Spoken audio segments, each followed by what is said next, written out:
Hey everybody, how you guys doing?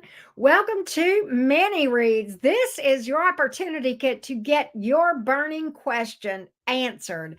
We are doing mini reads, and if you would like to get on the list, the link is pinned at the top of this chat, and it tells you everything you need to know about getting a mini reading. So welcome in, welcome in. We have our order posted so far. And we're going to get started on Janika. She is first. Janika, you are first. How's everybody doing? Hey, China Boo, how you doing? The B stands for Boo now. I guess I'm going to always have a new nickname for you. How's everybody doing tonight? Let's do this before we get started. Let's do some energy clearing.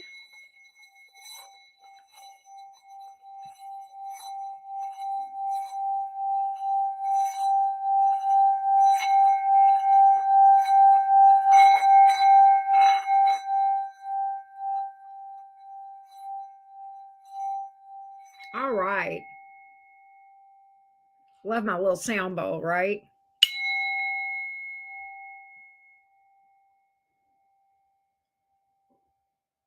There we go. All right. Hey, Stacy. Hey, Pam Bear. What's up? How's everybody doing? Time to chill and vibe and get our burning questions answered. I don't know if Janika is here yet, but we are going to get started on her reading. What's up? What's up? How's everybody doing tonight? I hope my phone doesn't die.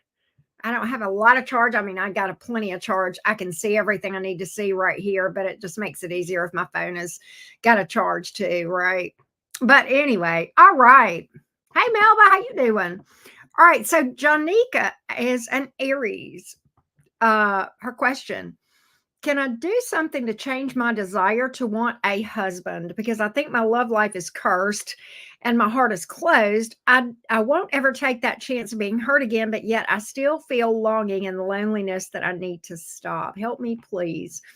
All right, Janika, let's see what we can find out from the cards. Let's get some guidance for you because this sounds like a tough conundrum. You know, on the one hand, longing for a partner, and on the other hand, you know, having the fear of opening up, and all of that is certainly understandable. You know, anytime we go through heartbreak, of course, and disappointment and, you know, betrayal and that sort of thing. Let's see what does Janika need to know about this conundrum that she is in, about her romantic situation. And where do we go from here? Where do we go from here? Says Janika. What does Janika need to know? What does Janika need to know? Let's take a look at what Janika needs to know. Give me some answers for her. Let's see what we have. What does Janika need to know? What does Janika need to know about romance and how to proceed? How do we resolve that? Let's take a look. Let's take a look for Janika. Let's see what we have. So, okay, Nine of Pentacles in the reverse. Nine of Swords, yes. Oh my goodness, these cards are literally, this is crazy. So, okay, Nine of Pentacles here in the reverse. Nine of Swords in the upright, 10 of Swords in the reverse. This speaks a lot, Janika, to some things that you've described and some advice that would go along with that. So the Nine of Pentacles is in the reverse. That certainly can speak to, you know, wanting a partner, tired of being single, right? You know, it's not desperation in your case because you're not desperate. No, that's not why that card is here. It's just that you're tired of being single, right? You don't like that feeling of, you know, wanting a partner. Nine of Swords in the upright, that's the fear. That's the fear of being abandoned, being hurt, you know, fear of and you know, the Nine of Swords in the upright can speak to loneliness, okay, and that sort of thing. 10 of Swords is here in the reverse, and that kind of speaks volumes because what's going on here, Janika, is this, okay? Now, this is not a typical romance reading because we're not looking at like who's coming in. We're not looking at, you know, whether a person is coming back around. That's not the nature of the question that you asked. But the 10 of Swords here in the reverse does have to do with past energy. And let me go a little bit into detail of why that has come up in your answer, because it is very much, your answer is very much in your history, Janika, in that there are wounds, okay? And there's quite a few. I'm going to come at this from quite a few different angles, the wounds that we're seeing here that are unhealed, okay? And we'll talk about those. All right, so clearly, we have to heal from those betrayals that you talked about, okay? That's one side of this thing, okay? Being hurt, having been hurt, right? The betrayals, the heartbreaks, that sort of thing, okay? That is a part of what I'm seeing here in the wounds, okay? The other thing that I'm seeing here that needs to be healed, believe it or not, and this may sound contradictory to the objective and the end goal, but hear me out. We need to actually also look at fears of being alone, and fears of growing old without a partner. And all of those sorts of things can come down to the longing and the loneliness, okay? And so there's a twofold thing here. We've got to heal those past heartbreaks so that we're not so overly guarded. And then we have to heal the wounds associated with fears of abandonment, okay? Fears of being alone, fears of growing old alone.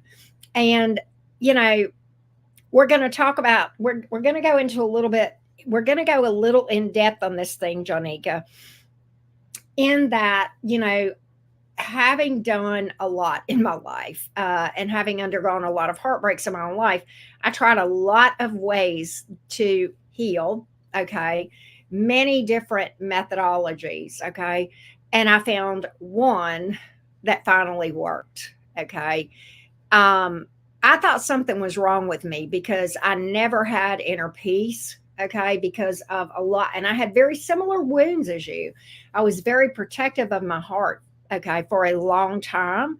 I guess protective is okay. Protective is actually okay, but guarded, okay, overly guarded and kind of closed off, like you described, okay. But yet, like you, I had a lot of fears of being alone. I was, didn't like being alone. I did not like that feeling of loneliness. And, through a lot of shadow work, okay, that is where I have found success in healing both of those types of wounds in my own journey. And I know a lot of other people that would just agree with this wholeheartedly, what I'm saying to you. Let's talk about, and I don't know, Janika, and I may say things that you already know, and I'm not, this is not me. I'm just going to make sure you completely understand. So you may already know some of this. All right. The shadow self is the subconscious. And when we have these unhealed wounds, they get stored there like baggage. And how that manifests in our life is exactly what you're experiencing. Being closed off and yet feeling lonely, both of those things, and the fear of growing old alone or being alone. All of those things are symptoms. The feelings that you have of loneliness and yet being closed off, fear of being, growing old alone and yet feeling closed off and really, really guarded because of not wanting to take a chance again with your heart. That is actually symptoms. The problem is the unhealed wounds that go back. And more often than not, those go all the way back to childhood. Okay. And can go back to childhood trauma. And that kind of shapes us going into our early adult years, even where we start pursuing romance, okay? And and then we get, we tend to, make romantic decisions accordingly, okay? And we get ourselves into a worse mess and we start to have problems in romance, okay? And sometimes we're not even aware of this stuff because, again, it's in the subconscious. Everything that I'm talking about, Janika, is based on the teachings of Carl Jung, very well-known mental health pioneer. and very well respected even today in the mental health community for his treatment modalities and the things that he, his teachings and his writings and that sort of thing. So this is very much actually founded in actual science. Lesser known fact about Carl Jung, well known occultist. Okay. And so it was literally kind of, his whole thing was the intersection of the spiritual side of things and the mind, the mental health. But my favorite Carl Jung quote that I live and die by is, the subconscious, sorry, the shadow self is the subconscious. By definition, we're unaware of it, and yet it affects every single experience we are having, and that sort of thing. Okay, and so that's basically the premise for much of what we discuss in my membership live streams, and there is a crap ton of video content there for me as well. We do get into other subject matter, but if with what you're describing, I feel as though you really need to get on a shadow work journey. And that is going to really take you to a goal of healing all of these things and put you in a better place to where you're okay being alone, and yet you're also okay opening up to the right person. Okay, this is going to help you to also balance your divine feminine energy and divine masculine energy within. You're out of balance right now. Okay, because that's why you're so closed off. What happens is when the heart gets injured and we don't heal this stuff, then we become, just closed off, crazy guarded, and all that sort of thing. And not that you're crazy, I don't mean that at all, but we get overly closed off and protective. And that is where the masculine energy is overshadowing that feminine energy that we have. We all have both within us, okay? But that masculine energy is overshadowing the divine feminine energy. And the divine feminine energy is that energy that allows us to be open and to be vulnerable and to love, right? And so there's a role in both, but we have to have those in balance. And right now you're not. And this will help you to get those two energies in better alignment and to where they work together in tandem, okay? To where you have healthy boundaries and healthy protectiveness and healthy skepticism of people, but that you're not so closed off that you can't open up and allow yourself to love and be loved in the right environment, if that makes sense. So I hope this has helped you, Jonica. You actually asked some questions that were right up my proverbial alley, if you will. So I hope, and I know, it sounds like I'm trying to sell you something. $10 a month is the best game in town, I'm telling you. And if you want to be a member in Fam Jam, and you'll see, like, everybody, a lot of the people that you see that are in my chats, that their names are in green, those are members. And then I have some mods that are in blue, and you'll see those, like Pam Bear is one of my mods. Jason is another mod. They have a star behind their name. They're also in membership as well. And I know Pam Bear, and I don't want you to think I'm picking on you, Pam Bear, but like there's a lot of my members that are working through various things, and making progress. And the healing journey never ends. It's just that we get far better along, right? And so I hope that helps. Hey, Rising Phoenix. Hey, Sunflower. How are you doing? So I hope that helps, Jonica. We have had 2 more bookings that I need to add to the list. Hey, Pam Bear, I see you on the list. And RP, I got you as well. All right, so let's, Michelle is going to be up next. I'm going to go ahead and update the list real quick.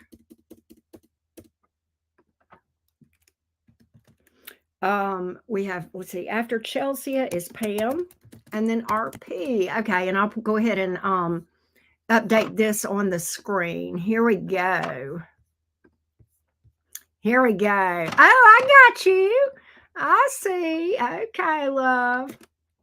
That's you. Okay. Hey, Deb, what's up? How you doing? Oh, I got quite a few folks here that are some of the cottage regulars. Good to see you, Deb. Good to see you too, RP. Always good to see my little Taurus friend in the room. All right, Michelle. I didn't put it on the screen. Here we go. Let's go now to Michelle. Michelle is up next. All right, let me go down here. And there we go, Michelle. Here we go, love. All right, here we go. Okay, so should I continue to try to work things out with the current person, Ray, or should I just move on in love? I'm a Virgo sun, Capricorn moon. Oh, is that you? That's you. That's you. I know because it's a Capricorn moon. And I knew you were a Virgo too. I remember that. And a Leo rising. I knew you had a Leo placement because you always watch Leo. And your person is a Taurus sun, Aries moon, like my daughter, and a Virgo rising. This is so funny. Why is this funny? Because your rising your person's rising sign and your sun sign are the same. That would speak to why you guys were initially attracted to each other. That's not good or bad. It's just sometimes you'll see some commonality in those big three placements and the Venus sign too, as far as initial attraction. So yeah.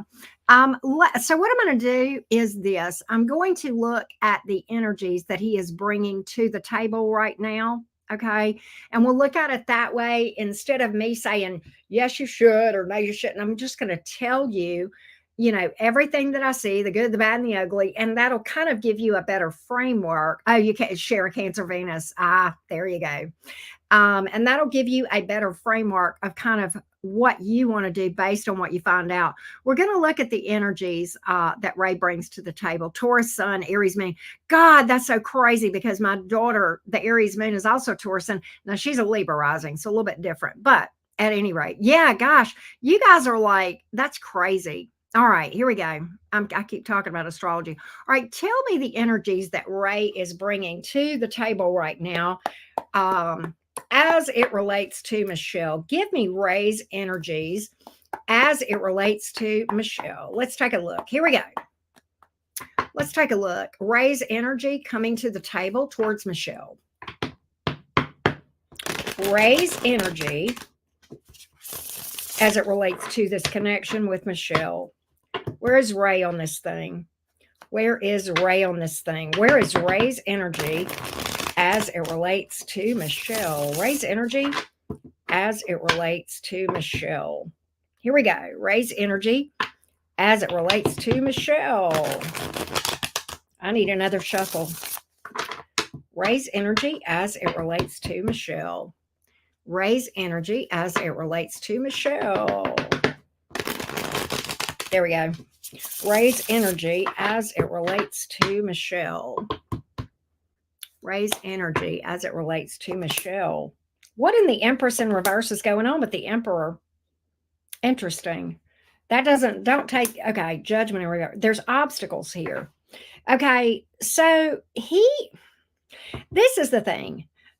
It almost looks to me like he doesn't feel like he feels like you guys may be a bit of a mismatch.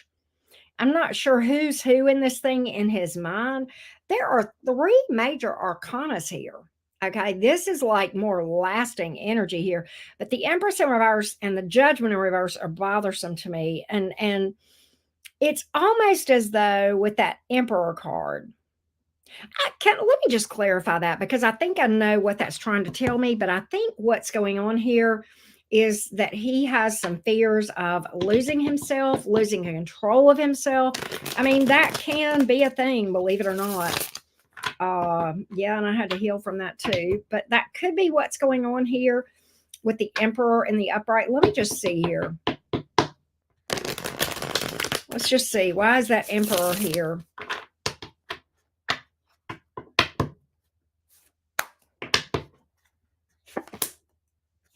Knight of Wands, Queen of Wands in reverse. You intimidate this person. I'm not saying they're okay. Wow, there's a lot of fire here on the board. But what's interesting is this. There's he's exhausted. Knight of Wands, Nine of Wands. Those two together are telling me that. Queen of Wands in reverse. He feels like he is not attractive enough to you, number one. Number two, I'm still going to go back to this. And even the Queen of Wands in reverse would kind of tie in with what I'm about to say. And that is this. Have you ever been in a connection where You lost yourself, you lost your identity, and I think this goes back before you, okay, to clarify this. I think there is something before, maybe you even knew this person, okay?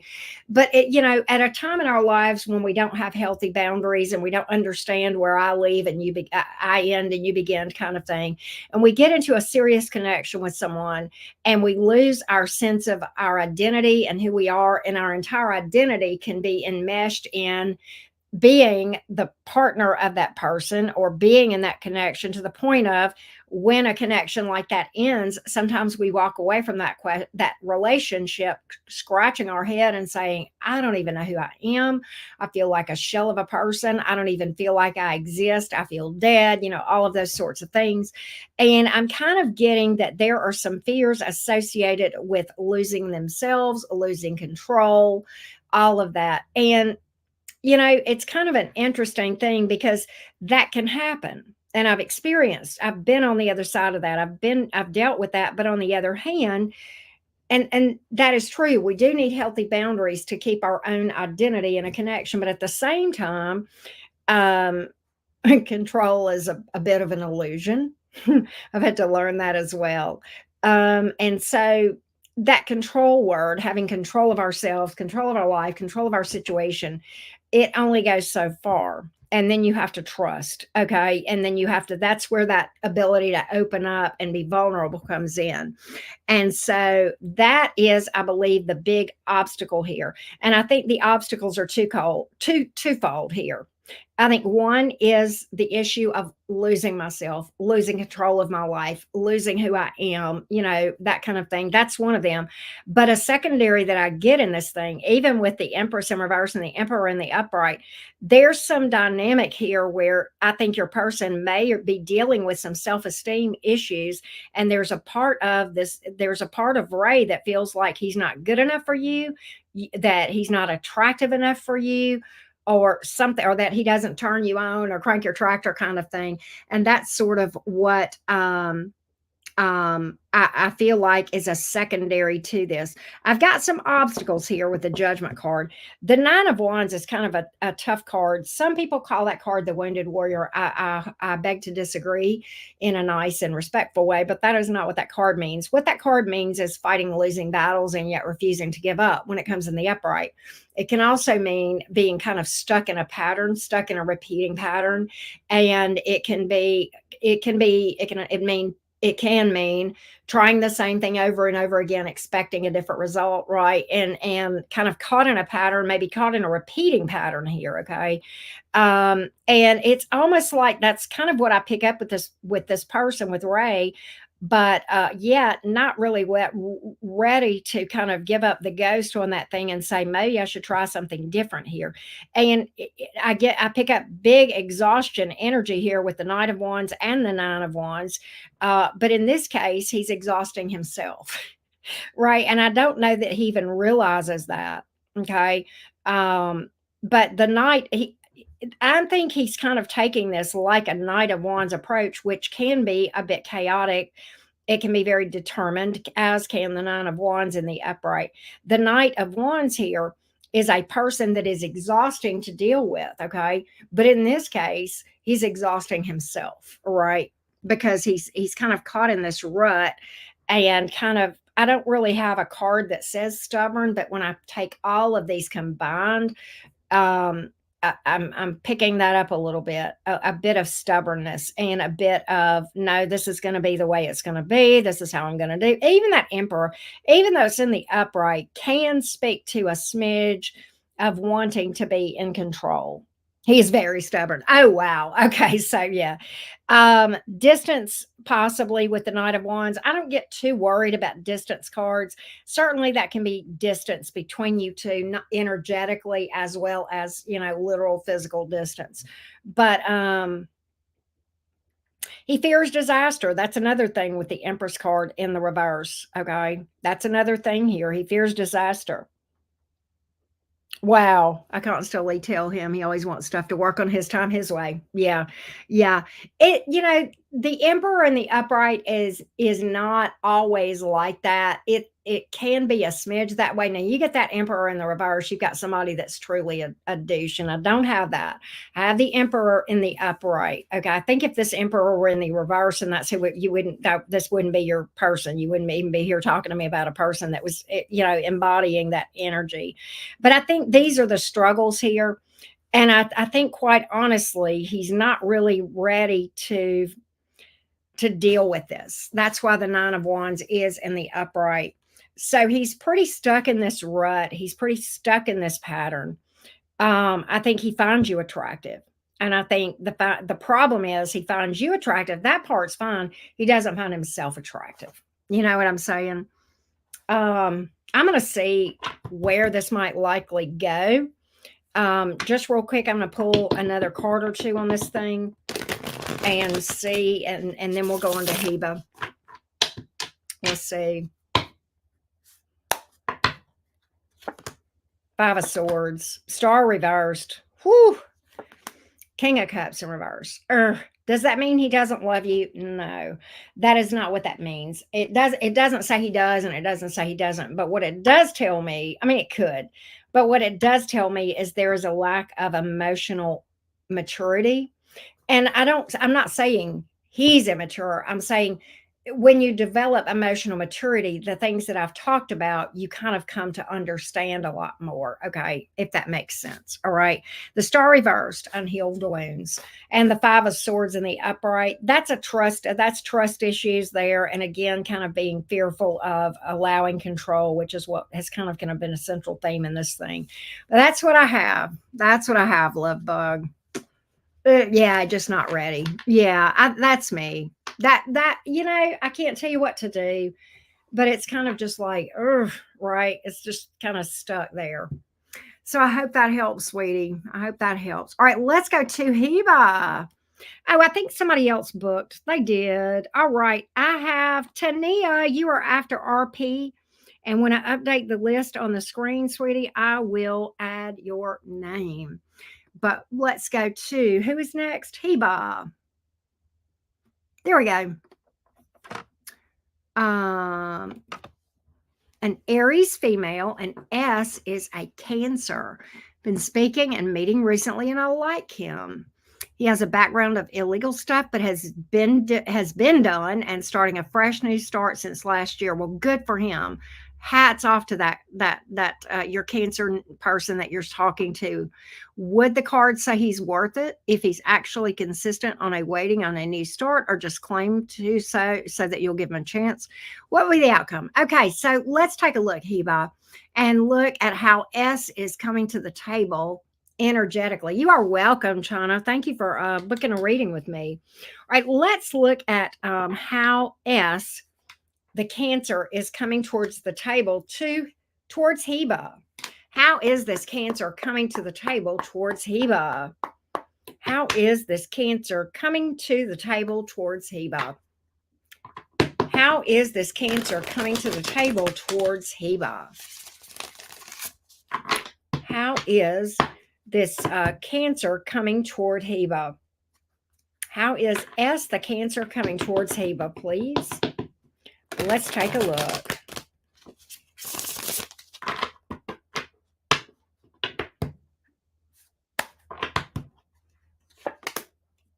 So I have the King of Pentacles in the reverse.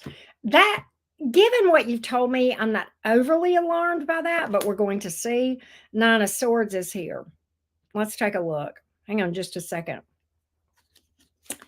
And the Page of Swords in reverse. Okay, so Heba, let me just say this about the Cancer before I even read. The fact that somebody makes a fresh new start in their life, I'm going to just say this. I don't give a fuck what kind of unhealed wounds they have. I'm going to always be saying, maybe they're ready for a relationship, maybe they're not. But the fact that they're trying to make a fresh new start, I personally am all about that. And I am really, I know that I'm talking to you and not this person, but I am always in support of seeing people turn their lives around. And I am of the belief that you can come back from anything. Okay, that is my personal opinion. Okay, now let's talk about the cards that I've pulled. This person is not really in a good place right now from a stability standpoint. Okay, with the King of Pentacles here in the reverse, probably not doing very well financially. Okay, could be even having challenges with family. This person has a lot of fears right now of opening up and fear of abandonment. This person has abandonment wounds, Nine of Swords in the upright, Page of Swords in the reverse. It's going to be very hard for this person to trust. Okay, that is the issue. All right.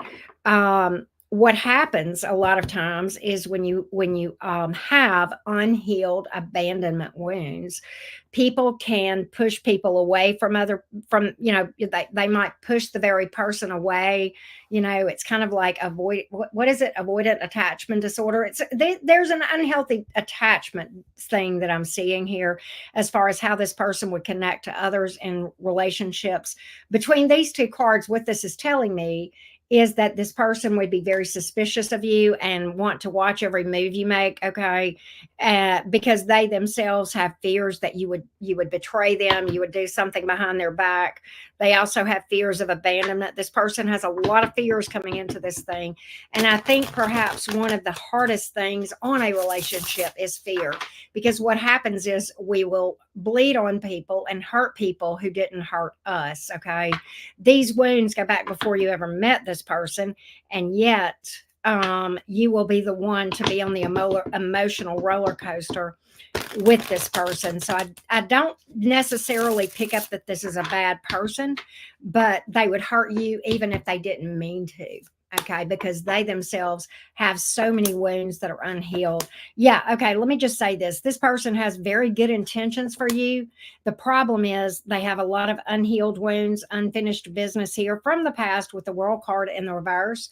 They're in a place of great vulnerability because of their fears and unhealed wounds. So they're not really in a good place to start a relationship. Is this person a bad person? No. Do they have the best of intentions? Yes, I think they do. Will they hurt you? Yes, they will.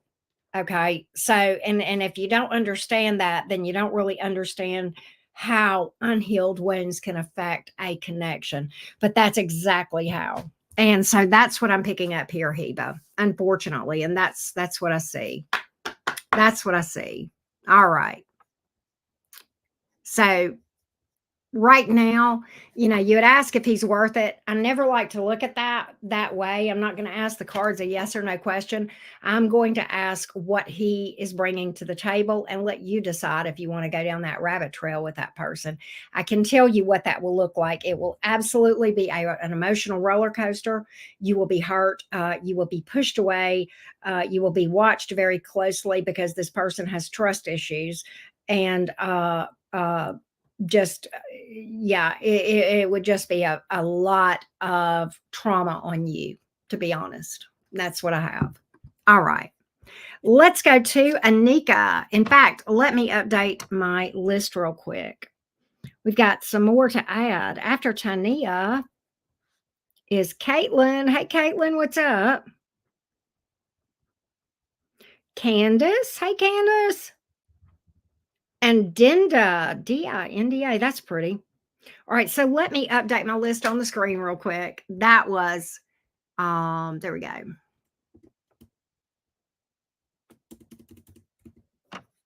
After RP, we have Tania, and then Caitlin, Candace, and Dinda. And we'll put this on the screen.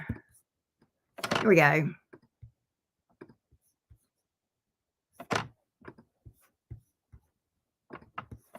Hope everybody's doing good tonight. I want y'all to know I'm not ignoring you. It's just that when I'm in the middle of a spread, I like to kind of focus in. So I don't want you to think that I'm being antisocial. In fact, my Gemini rising would love nothing more than to be, what's up, Trav? How you doing? Good to see you, love bug. I'm glad to see my fellow Gemini. Big shout out to Travis Magus and fellow Gemini, also fellow occultist. If you want to grow spiritually, you should follow his channel. He's a badass. And I say that in the most complimentary way. Anyway, good to see you, Trav. Thank you so much for popping in, love bug. All right, let's go read for Anika. Hey, Alex. Good to see you. Let's go find Anika's question. Here we go, Anika. Here we are. Anika says, have I met my love life partner already? Wow. Okay. This is kind of interesting. This is straight and to the point. Let's look at the question first, and then I may delve into something a little bit. Let's see. This is a tough question because I don't believe in meant to be's to begin with, so it's kind of hard for me to read this. Okay. I can answer one thing without pulling cards. You have met the person that is right for you right now, because we always do. In that, and that may or may not be a life partner for you, but we will always attract and be attracted to who we are in energetic resonance with, and that is going to be primarily the energetic vibration of your shadow self. Okay. That's the hand that rocks the cradle with, as regarding who we are even attracted to begin with. But let's look at the energies of whether this person is known or not. This is kind of a hard question because I don't like doing yes or no with tarot. Okay. So I'm just going to look at the energy. What I'm going to do is just look at the energies around your love life, because one of the things I talk about is I have the ability, have the right to rephrase questions. And we're going to do that because I think, honestly, Anika, it would just be cutting you short and not giving you your money's worth if I just read a yes or no question for you. And I don't think it would really help you. I'm just going to be honest, so we're going to look at the energies around your love life. Let's take a look. What are the energies around Anika's love life right now? What are the energies around Anika's love life right now? What are the energies around Anika's love life right now? What are the energies around Anika's love life right now? What are the energies around Anika's love life at the moment? Let's take a look and see what we can find out.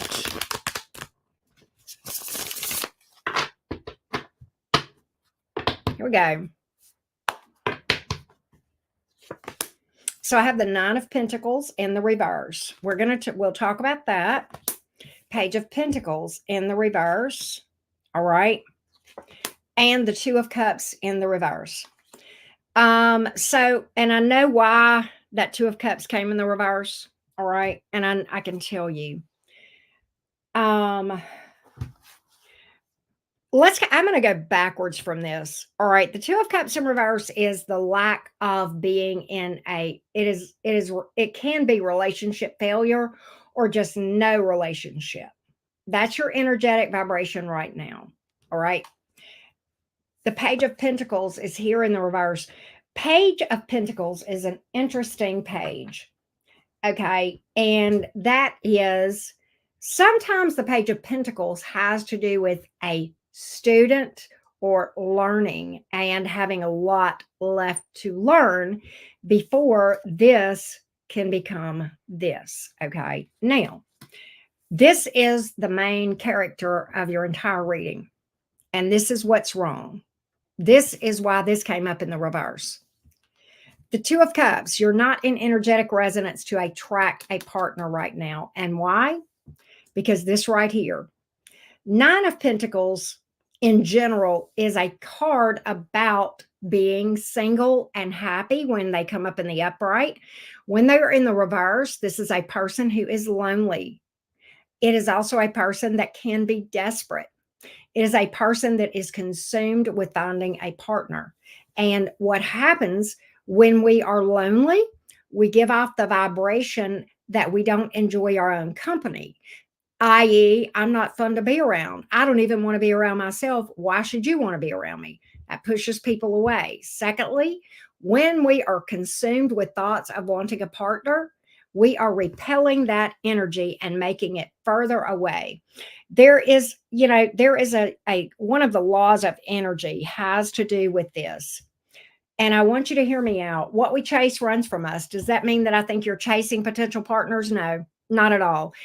You're energetically chasing them. My cards are telling me that because in your mind, you're really focused on wanting to find a partner.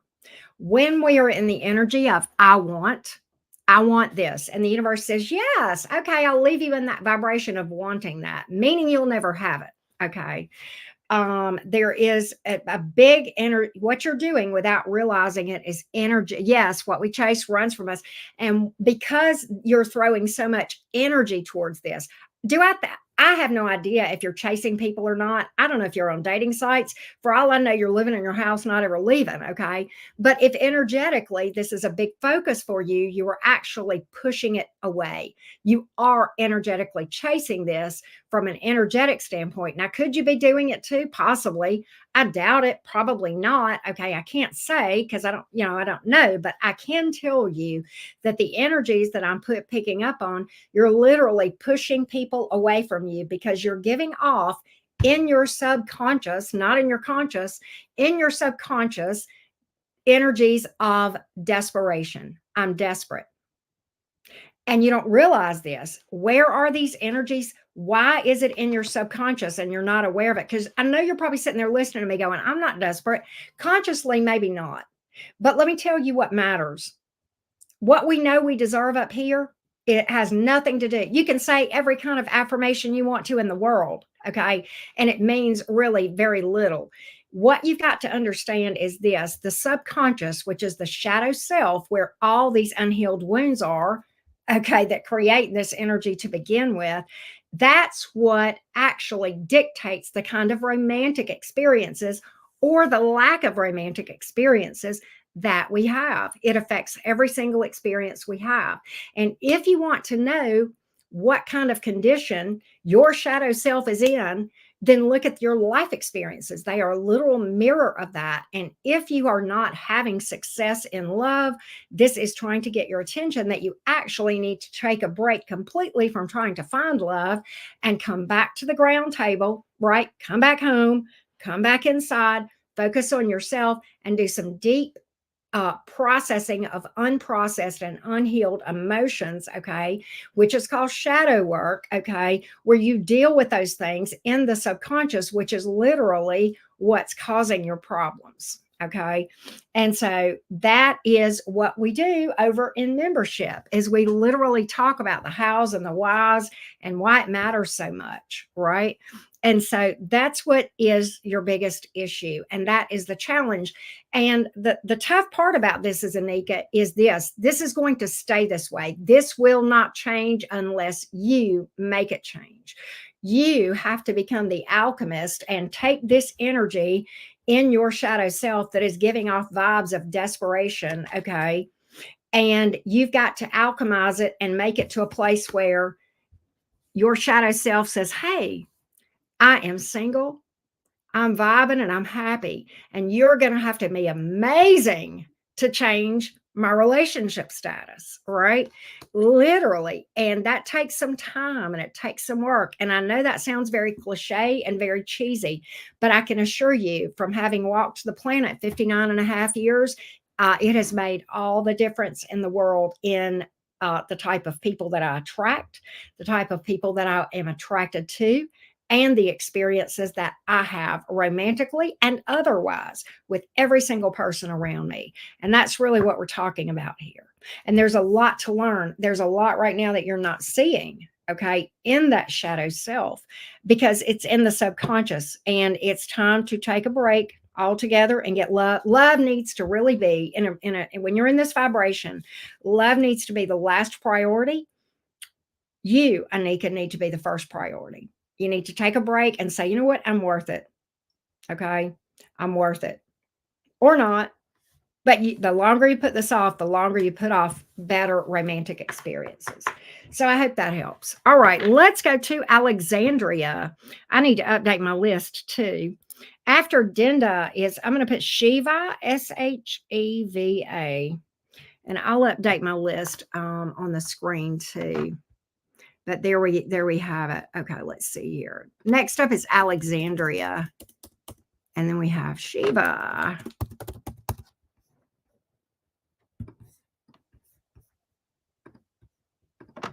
Here we go.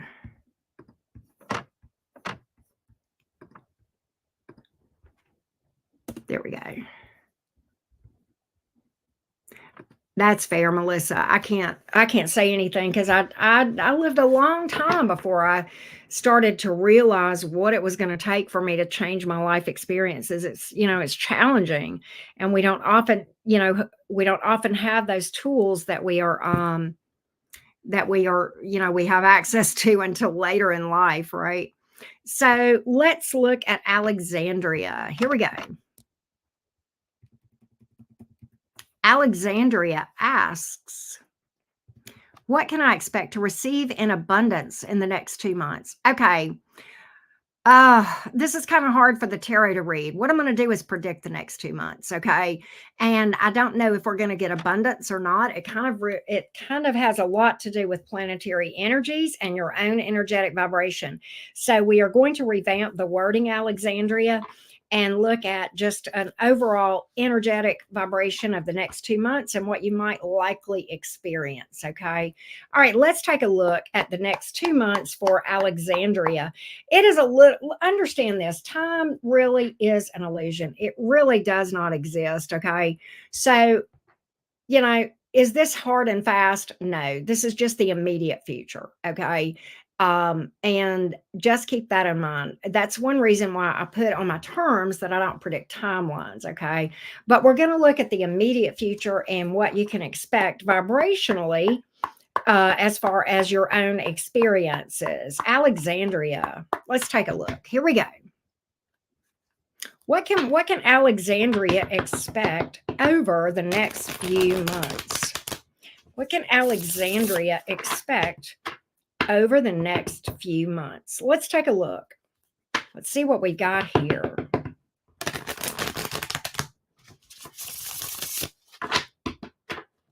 Here we go. So I have the Page of Wands, the Magician. This is actually starting out good. The Three of Pentacles in the reverse. Okay. So what I have is this. I have you starting something new. All right. I'm not sure what that is with the Page of Wands and the Magician, but you are putting a lot into this. Okay. I feel like you're starting something new. You may get some news about an opportunity to start something new. You maybe have manifested this good news coming in. Page of Wands in the upright, that's good news. Okay. Pages are often considered messengers. Okay. And, many times they bring good news. Okay. And, the Page of Wands is something that, you probably feel passionate about. And perhaps you've been working to manifest this in this Magician energy. Now, with this Three of Pentacles in the reverse, do I feel like it's going to go smooth? No. I feel like what may happen, Alexandria, is whatever this is, you may have a reset.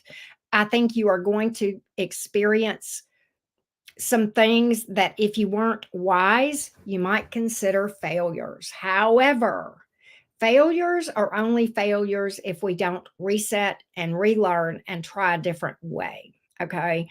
So do I feel like that, the only time a failure is a failure is when we don't learn what we're supposed to learn from that, right?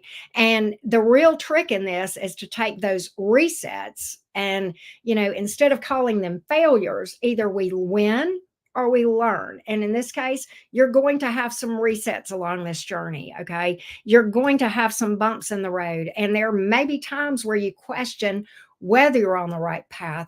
But I challenge you to go back to this place where you felt this spark of passion here, okay, associated with this Page of Wands and this Magician card. Because if you truly felt a spark of passion, there is a reason for that, okay? And, that is, just kind of a reminder that, even though you may have setbacks, that this is going to be, things that you can learn from so that you can reset and go back to this Page of Wands Magician energy when you hit those bumps in the road. I don't know what this is that you're starting. It could be a new job. You could be starting school. It could be a relationship. Maybe you're, traveling or relocating or looking for a home. It could be anything. But I feel like, there's going to be challenges along the way. What I also want to remind you, and I'm getting some advice here that you need to keep in mind. When you experience setbacks, okay, avoid getting in the mindset of life is not fair. This is not fair. Get out of victim mode because that is dangerous. Okay. The universe, source, the divine expects us to, when things don't seem fair. Okay. When other people get better breaks than we do. Okay. Um, that is the time that we are supposed to pull up our big girl pants and our big boy pants, right? And say, you know what? Okay, the circumstances aren't the best right now, but I can either, whine and complain about it, or I can get up and make my own success. And, even though there's obstacles here that maybe are tougher than I expected, I'm just going to do the best I can with the tools that I have, and I'm going to give it what I've got. And those are some of the setbacks that I see here that are learning experience that you're going to experience along this journey. And I don't know what this is. If you're starting a new business, trust and believe that is the way it is. Okay. Definitely. Are there times along my 3.5 years as a YouTube creator that I've said, oh my God, this is totally not fair? Yeah. And I really quickly got a big check from my higher self and my guides. And they were like, is that really how this is going to go? Are you going to stay in victim mode? And I knew there was only one answer. No, I'm not. Let me pull up my big girl pants and make the best of this and do what I need to do, and and go from here. And that's what you do, and that's the journey. And there is a lot of lessons in this new thing that you're starting, and those are some of the things that are the takeaways. And the quicker we can learn to get out of victim mode, okay, from these setbacks and learn from these setbacks, okay, they happen for a reason. There's always things to learn. And we, even if you don't see the lesson right then, and just trust that the lesson will come to you, and it will. Okay, it will. Sometimes I don't figure things out until years down the road. I'm like, that's what that happened. That's what that was about.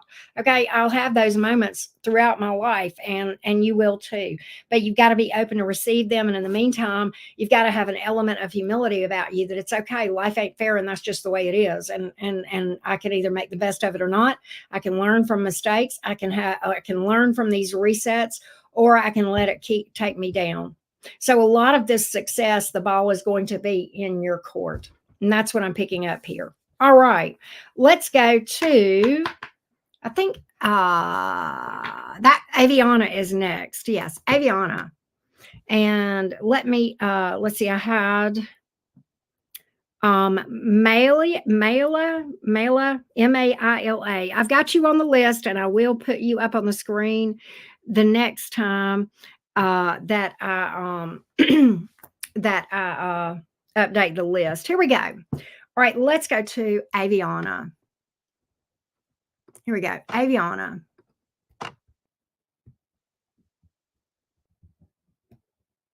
Here we go, Aviana. What are the good things coming up for my partner and I? I am a Pisces. Okay.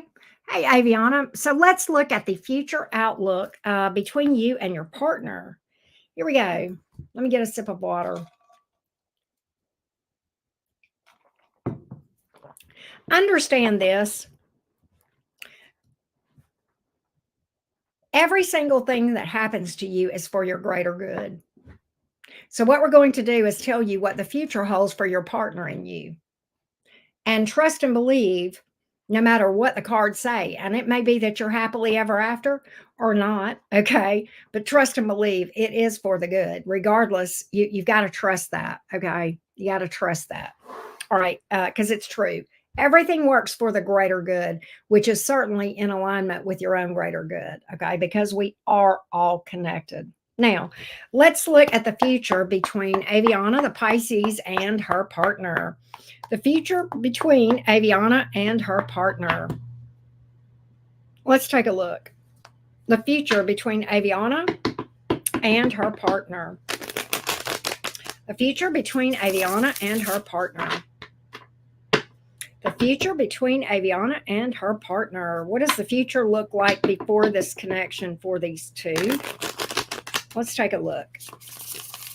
What does the future look like for this connection? Let's see what we have here.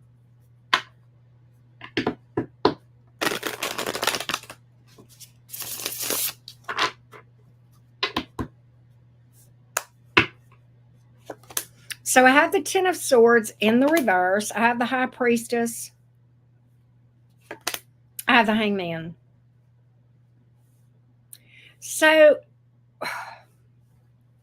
I don't know if there is some challenges that you guys have had in your past. Okay. But with the Ten of Swords in the reverse and the High Priestess here, there are some, if it's not between you and this person, okay, it's a past thing before you guys got together. And what's interesting with the High Priestess being here, either you or this person is struggling to talk to your partner about it. Okay. And as such, it's going to create some stagnancy and some communication problems. So it's either on your partner's side or your side. I'm not sure which. It could be on both sides because certainly that is very probable. But I see communication problems causing stagnancy. Okay. And that is certainly for the better. Why? Because that is presenting an opportunity to grow as individuals. Okay. And so why is that good? That's why, because when there is something here that I see, there's some unresolved pain that is going to surface from a past trauma on one or both sides. And one of you is going to struggle to talk about it. And it's going to create some stagnancy in the connection. Okay. And I think this person, whichever one of you this is, and I don't know, I've got heavy Pisces energy, it could be you, may struggle to open up to your partner about it. That's going to cause some stagnancy and definitely some communication issues where somebody struggles to open up. Ten of Pentacles in the reverse, Eight of Swords in the reverse, Queen of Wands in the reverse. There may be some bitterness that one of you guys has, not towards each other, but it's going to affect the connection and cause some stability problems. Ten of Pentacles in the reverse. There is strong energy, breakup energy here, I'll be honest with you, and a strong element of self-esteem problems, doubts, bitterness with the Queen of Wands in reverse. Okay, some repressed anger. So why is that good? The reason that is good is because something is surfacing that needs to heal. Okay. And when one or both of you heal, whoever this is with this unresolved trauma, okay, then you're going to be in a better energetic vibration. If you don't heal, this could cause this thing to bust up completely with this Ten of Pentacles in the reverse, the Eight of Swords in reverse. But there's a lot of repressed anger here with the Queen of Wands in reverse. There's a lot of self-esteem issues here. And this goes back to some wounds that go back, I feel like go back before this connection, okay? Because I think whoever this is, the first card out was the Ten of Swords in reverse here. I feel like that one or both of you came, well, it had to be both of you. Both of you came to this connection with unhealed wounds that possibly go all the way back to childhood trauma. Okay. And what's going to happen is this stuff is going to start to surface. Okay. And when it does, it's going to cause you guys to maybe have problems, communication problems, struggling to open up about this thing. And there may be anger that is misplaced with that Queen of Wands in reverse as well. Right.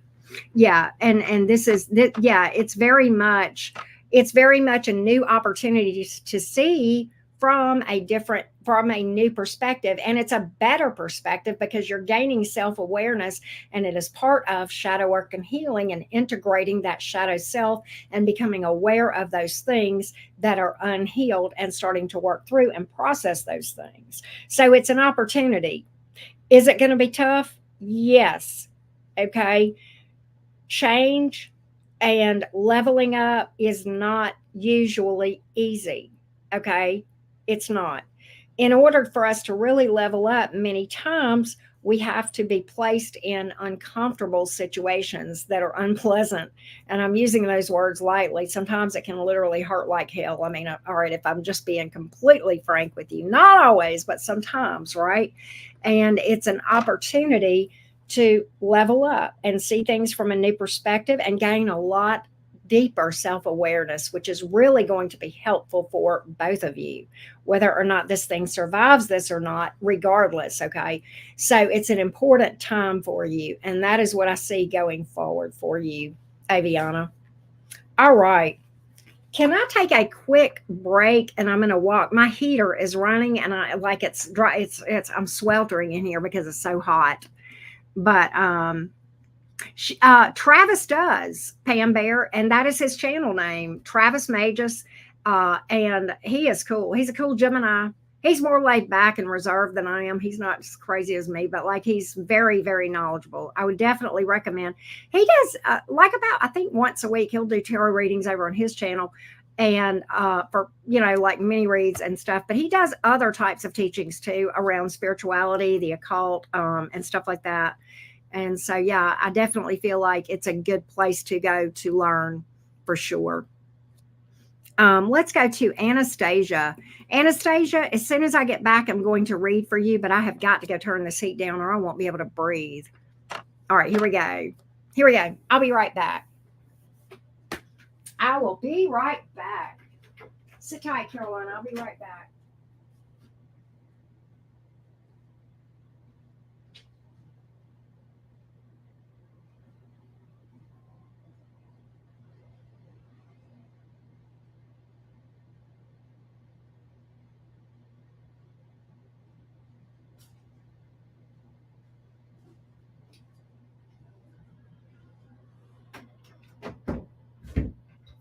All right, here we go. When I first came in here, I was cold, but I swear I always get hot whenever I'm reading cards. I don't know what that is about. Yeah, I just needed to get the temperature better so I wouldn't be focused on that. Okay, so let's see. Be like an excavator. Let's check in on the Cancer. I gotcha. Basically, whatever. Okay, let's see what we can find out about the energies around this Cancer. Anastasia, how you doing today? Good to see you, love. All right.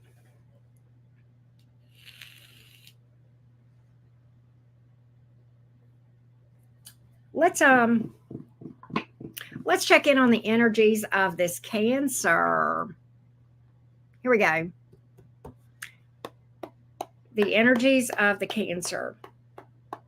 The energies, hold on a minute.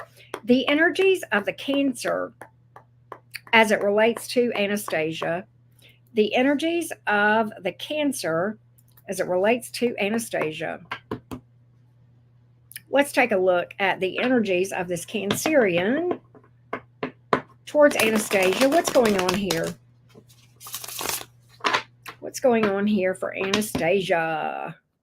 Oh, thank you. That heat cut off. Whew, yes. What are the energies of this Cancer towards Anastasia these days? Let's check in on the energies here. What do we have? The Sun card in the reverse. I've lost all control. The Magician in the reverse. Powerless. Empress, though. 3 major arcanas here. These are some pretty significant energies going on here, okay? Some pretty impactful cards. It's as though the Cancer does not feel exactly happy with things right now with the Sun card in reverse and the Magician in reverse. That tells me, and see the Empress in the upright, this Cancer really does view you as a divine counterpart, their partner, the ideal partner.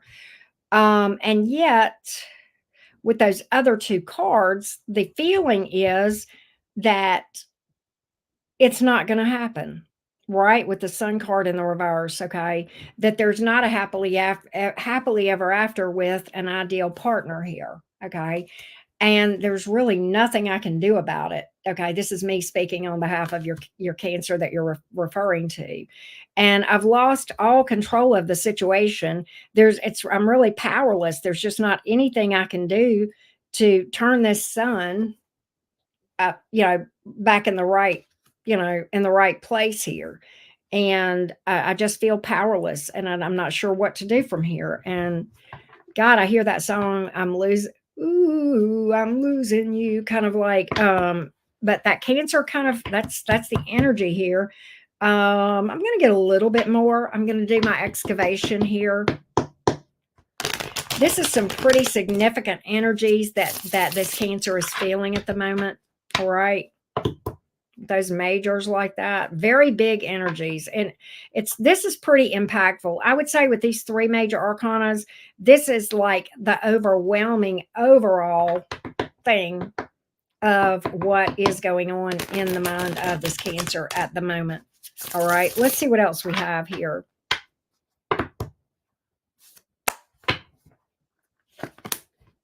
Five of Swords in the reverse, Queen of Pentacles in the reverse. See, the Five of Swords in the reverse, Five of Cups in the upright. See, this Cancer feels like, I know the truth.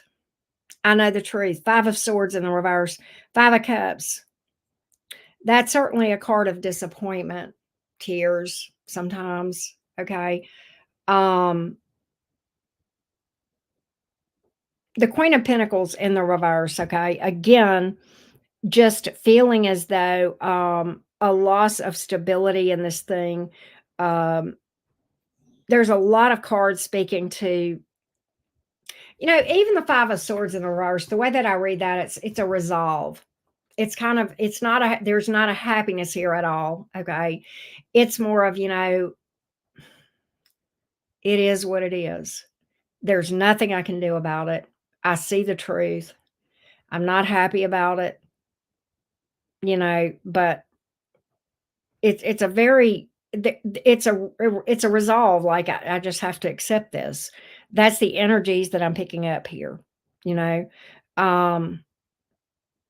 I don't really see this Cancer trying to do anything to change the or to make it, to try to come back around or try to, fix things or win your heart back or anything like that. It's more about, there's a lot of disappointment and a lot of sadness, but also acceptance. That's the word I was looking for, acceptance. There's a lot of acceptance in these energies here of, there's really, it's like, I know the truth. I'm not happy about it. I'm sad about it. I'm heartbroken about it, but I can't do anything about it. And I'm not going to even try. Right. That's the energies that I have here. That's the energies here. I'm going to see if there is anything else, Anastasia, that we see here.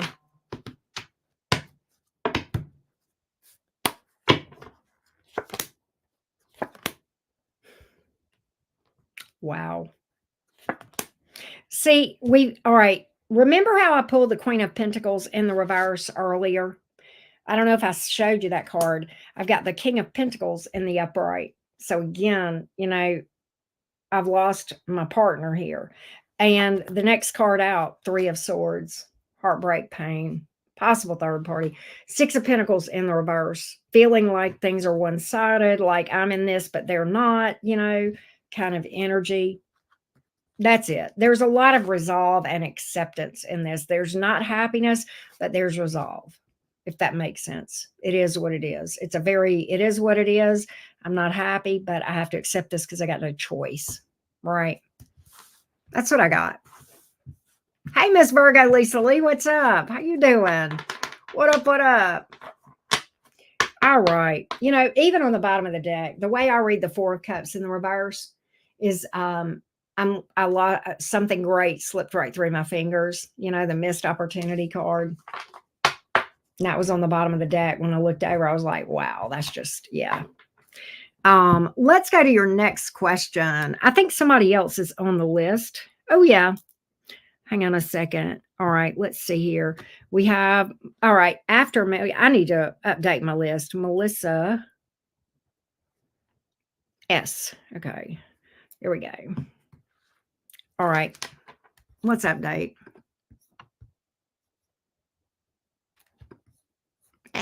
What's that doing? Here we go.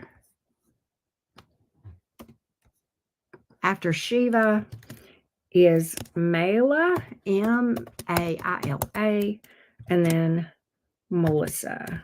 Did I get that right? Oh, wait, Vanessa, you're here. I missed you. Maila, and then, okay, you're after Melissa. Okay, Vanessa R. Okay, I got you too, Vanessa. I think I've got everybody. Yep, okay, all right. So let me do that. Okay, so after Maila is Melissa S, and then Vanessa are. Okay, here we go. All right, there we go. Rising Phoenix, your emojis are funny. Here we go. All right, there we go. All right, here we go. All right, here we go. Let's go back over to Anastasia.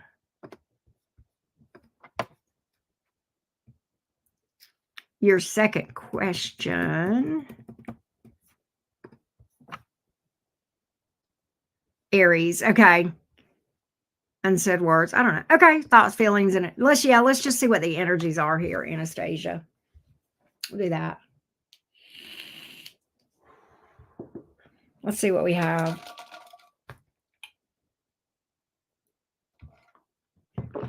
All right. What are the energies of this Aries towards Anastasia? The energies of this Aries towards Anastasia. The energy of the Aries towards Anastasia. The Aries towards Anastasia. The Aries towards Anastasia. The Aries towards Anastasia. Not yet, Danny. Not yet, love bug.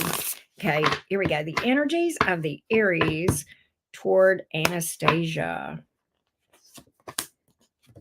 Page of Cups in the reverse, but the Two of Cups, Devil in reverse. You know, she does see you as her person. The Aries does see you as her person, okay? That's the Two of Cups here. I don't know why this Devil is in reverse. We're going to have to look at that. Page of Cups is in the reverse. Have you guys had some words? If so, that could explain the Devil in reverse. Okay, like, or maybe not talking about something or words with the Page of Cups in the reverse. That can speak to kind of, can speak to some harsh words or some toxicity here. Can speak to maybe people not really talking, but the Devil is in reverse. That's the overwhelming energy here of kind of wanting to cut out some toxicity and cut out some fuckery, for lack of a better word. Let's get more on this. Eight of Swords. Ooh. Boy, that's up in my head. That's me being up in my head. Ace of Pentacles in the reverse. Queen of Pentacles in the reverse. Why do I get that there's okay, this Aries is very up in their head. All right, so the Ace of Pentacles in reverse may speak to something being put on hold or being put on the back burner, and this Aries being up in their head about it could be communicating in intentions not being communicated here. Okay, I gotcha. Okay, all right. Okay, that makes sense. All right, that helps me to understand this. So the lack of communication here with the Page of Cups in reverse, this Aries is actually up in their head. All right. And now, believe it or not, this Aries is dipping over into some trust issues with this Ace of Pentacles in reverse. That can speak to, can I trust this person? Does this person have ulterior motives? Queen of Pentacles in the reverse, just kind of wondering, am I on solid ground with this person? I mean, what, right? Am I on solid ground? The Aries feels like you're their person. They do love you, clearly. They feel like you love them back. But at the same time, this has got this, believe it or not, this has got this Aries up in her head with some fears. I'll be honest with you, with that Eight of Swords sitting right next to the Ace of Pentacles here in the reverse and the Queen of Pentacles in the reverse. And I think this has got maybe some suspicion wheels going, like, what the hell's going on here? Let's see. Get a little bit deeper on this. Kind of not feeling like she's on sure footing here. Seven of Cups in reverse. King of Swords. Okay. Six of Swords in reverse. Okay. So here's the thing. She doesn't want to go anywhere. That's for darn sure. With the Six of Swords in the reverse. Okay. That does speak to this come back around energy that would be, consistent with what we know about this connection. Seven of Cups in reverse. I don't want anybody else. Okay. Anastasia is my person, right? King of Swords, though. I'm all right. She's gonna, if not already, I think she's where she's headed energetically. I think she's going to get to this place of being tired of being up in her head. Okay. And I think she's then going to go, okay, this is not helping me to be up in my head. It's not accomplishing anything. Let's just chill out. Let's take this from a standpoint of logic. Let's look at the facts. The facts are number one, has Anastasia really given me a reason to be suspicious? Probably not. The King of Swords is a lot more a very mature energy. The King of Swords has the ability to take a step back and see the truth. The King of Swords very much focus on the facts. Okay, what I know, what makes sense to me logically. I take the facts and I make logical conclusions from a place of wisdom. That's very King of Swords. Okay, and that's what we have here. So this is almost like growing pains for your person, for this Aries. It's kind of like it's like growing pains where this person kind of has to, you know, get from this place of being up in their head with a lot of fears and that sort of thing to saying, you know what, this doesn't make any sense. Why am I all up in my head here? Let's take a step back and look at the facts and let's figure this thing out from a logic standpoint and from the best of wisdom that I can bring to the table at this point, right? And I almost feel like with that, now I see this whole thing, the devil in reverse is almost her saying, I've got to face these fears head on. Okay. And I've got to deal with them. And I've got to, get to a place where I'm not up in my head and overthinking things all the time. I don't know why, but I'm getting that your Aries might struggle with overthinking. Okay. There's a lot of air in this chart. I don't know if she has air in her chart. I mean, there's a lot of air in the spread. I don't know if she has air in her chart or if it's just that she overthinks maybe from some, experiences in the past where she's, had her trust broken and that sort of thing. And that could be. All right. I think she's committed to this thing for sure. Okay. That's what I'm getting. But I think this is a little bit of a mind fuck for her, if you will. And that's tough. But at the same time, I think she's going to grow from it, if that makes sense. In a good way. In a good way. Right. And that's what I have here. That's what I've got. That's where things are. Next up is Danny. Here we go. Hang on just a minute.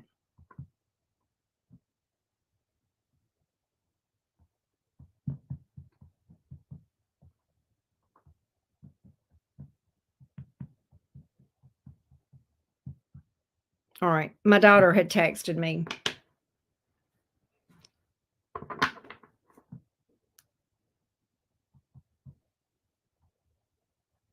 All right, there we go. All right, here we go. All right.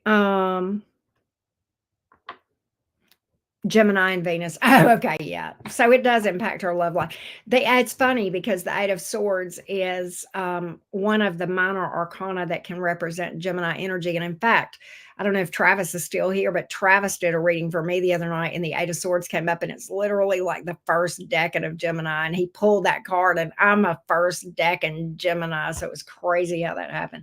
But yeah, the Eight of Swords energy can speak to Gemini energy specifically.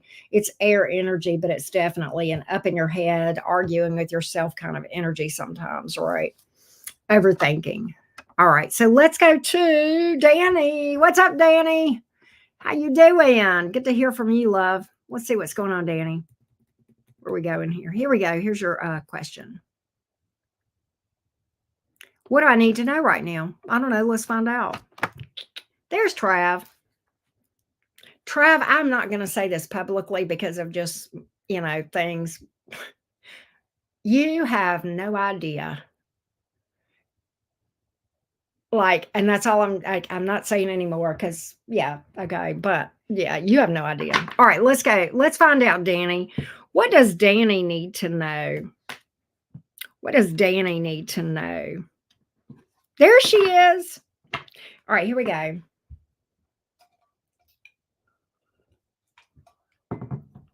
What does Danny need to know right now? Let's see what we can find out. What does Danny need to know? What does Danny need to know? What does Danny need to know? What does Danny need to know? What does Danny need to know?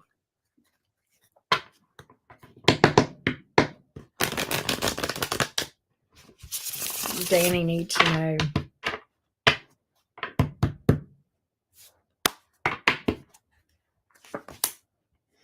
Page of Wands here in the reverse. King of Pentacles in the reverse. Emperor in the reverse. Yes, you can. You most certainly can. What I'm getting from this is this. I'm almost feeling like this is a career type message. Okay. And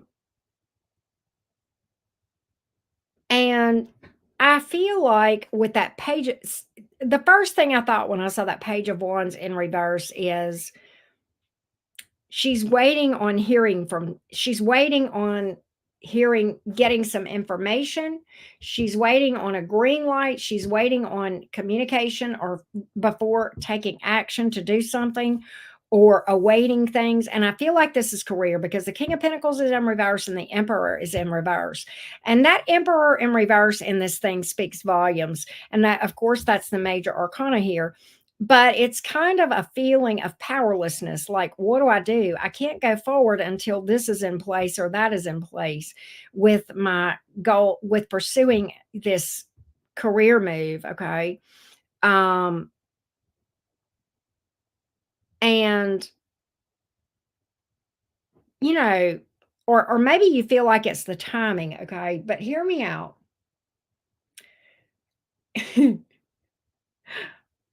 If I knew then what I know now, if I knew 3.5 years ago how not ready I was to start a tarot channel, I probably still wouldn't be here. But I'm so glad I didn't know. I'm so glad I didn't know because I really was ready. Okay. But what I want to say is that don't wait until you feel ready. Don't wait until somebody gives you a green light. Okay. Just go and do. Take what you have and make the best you can and go forward with it. Okay. And I promise you, if you could know the story of the uphill battle in starting my channel. Okay. And I won't bore you with all that, but if you're curious, my smaller channel, which isn't even monetized, there's a video over there of how I started my channel and the uphill climb. Okay. It was insane, the challenges, right? But like, I was so freaking determined and probably hard headed, but you really have to be. Okay, you really have to be, whatever this is that you're doing here as far as career, you just have to be insanely stubborn about not giving up, I guess is the good way to put it. And I can assure you, you will meet challenges along your journey, and that is not going to ever stop. There'll just be different kinds of challenges. Okay.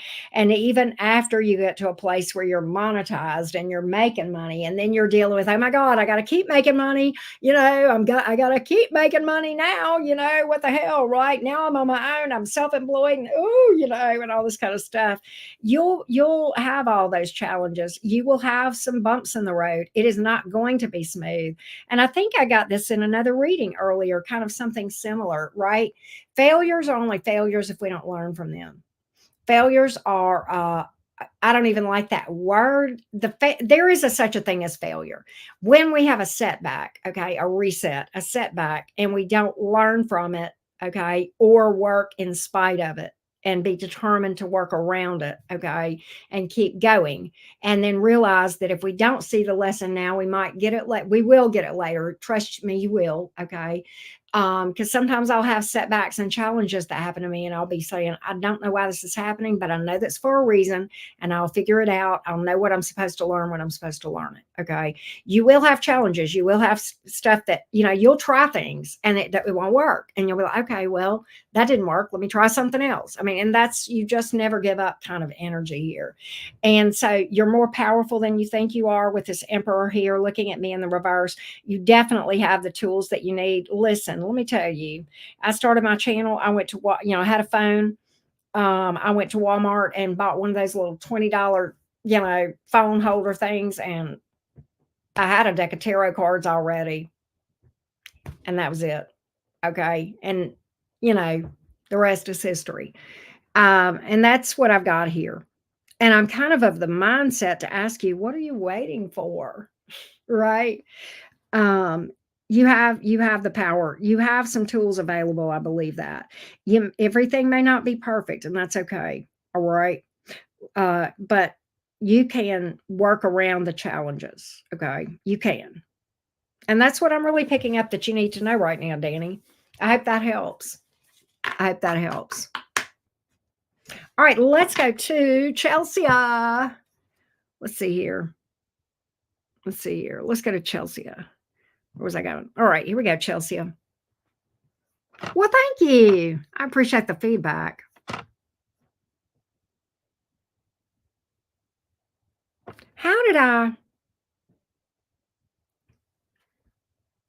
What happened here? I deleted some of my people. All right, next up is Chelsea, and then Pam, and then RP, and then Tania. I don't know why, but I deleted some of those. All right, and then I've got Vanessa R as being last. Let me make sure I've got everybody. Chelsea, Pam, Rising Phoenix, Tania, Caitlin, Candace, Dinda, Shiva, Mela, Melissa, and Vanessa. Okay, I do. Now I've got it right. I don't know if I did it wrong up there or not, but I did. Okay, here we go. This is the corrected list. Oh, thank you. Thank you so much. All right, there is the corrected list. Hey, Chelsea, I see you there, sweets. All right, let's go to Chelsea. While I look at your question, I'm going to get chocolate reinforcements. Just a little bite of Twix real quick, and then we're going to look at your question. All right, here we go.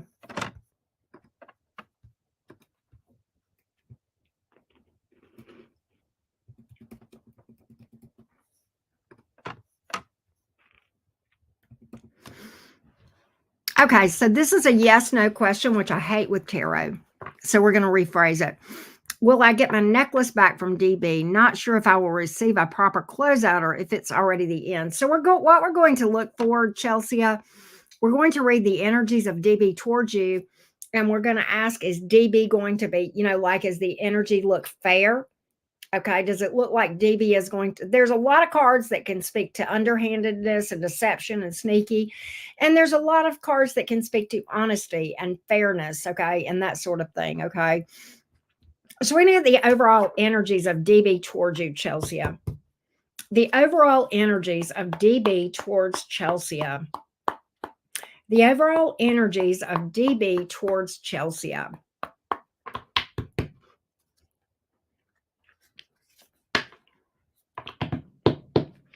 The overall energies of DB towards Chelsea. The overall energies of DB towards Chelsea.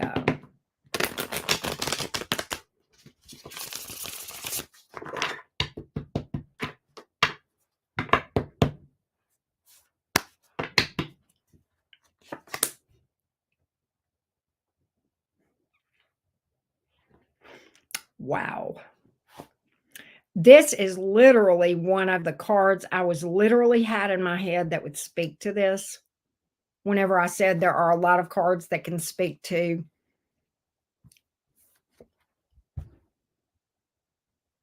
Six of Pentacles in the reverse. That can many times mean a Seven of Pentacles in the reverse, okay? Many times that Six of Pentacles in the reverse talks about fairness, equal give and take, giving you what is yours. That can speak to gifts. It can also speak to giving you what is owed. I don't see it, Chels. I don't feel like this person is going to do you right. You know what's interesting is the third card out was the Page of Cups. That's almost like an apology or trying to make nice. And I almost wonder if there is more to the story. For example, I don't know the value of this necklace, but maybe this person lost the necklace or sold the necklace. Okay. Could be. Because I'm almost getting that this person has some remorse for this, but at the same time, I don't see them producing it. Right?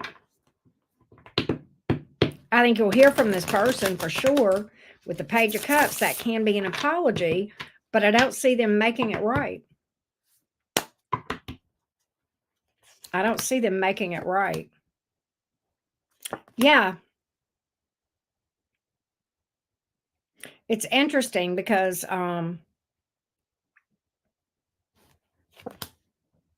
yeah, and my cards are even saying to move past it and just kind of let it go.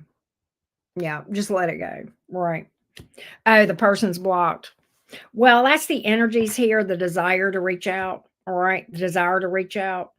Now, whether or not they do, I don't know. You know what's funny? The Queen of Swords came out in the reverse. This is a perception that someone is mad. This person may feel like you're mad at them. I think there's some remorse for this, but I don't feel like you're going to get it back. In fact, the energy that I'm getting is this person that she feels like you don't even need it, like you're fine without it. Ugh.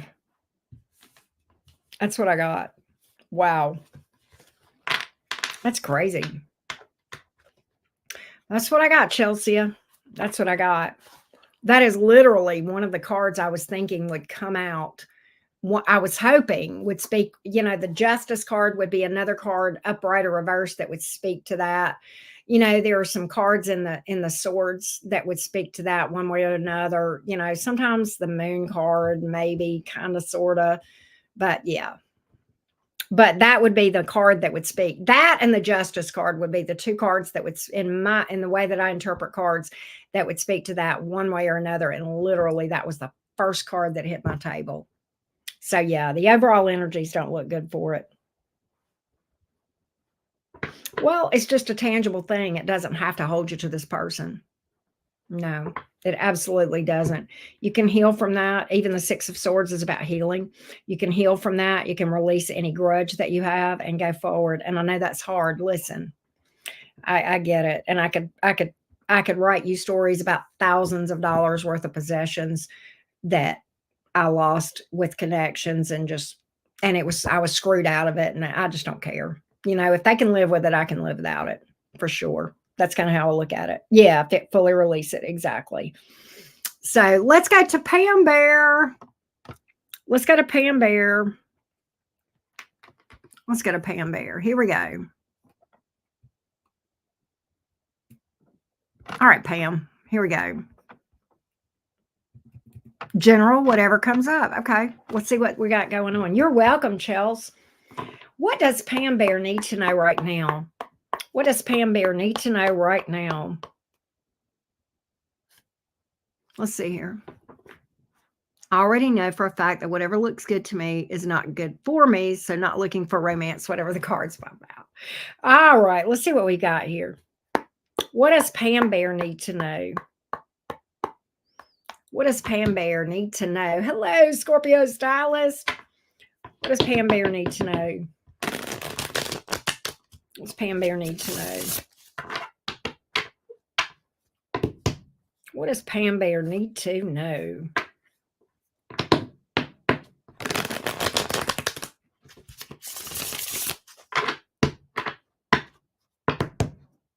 What does Pam Bear need to know?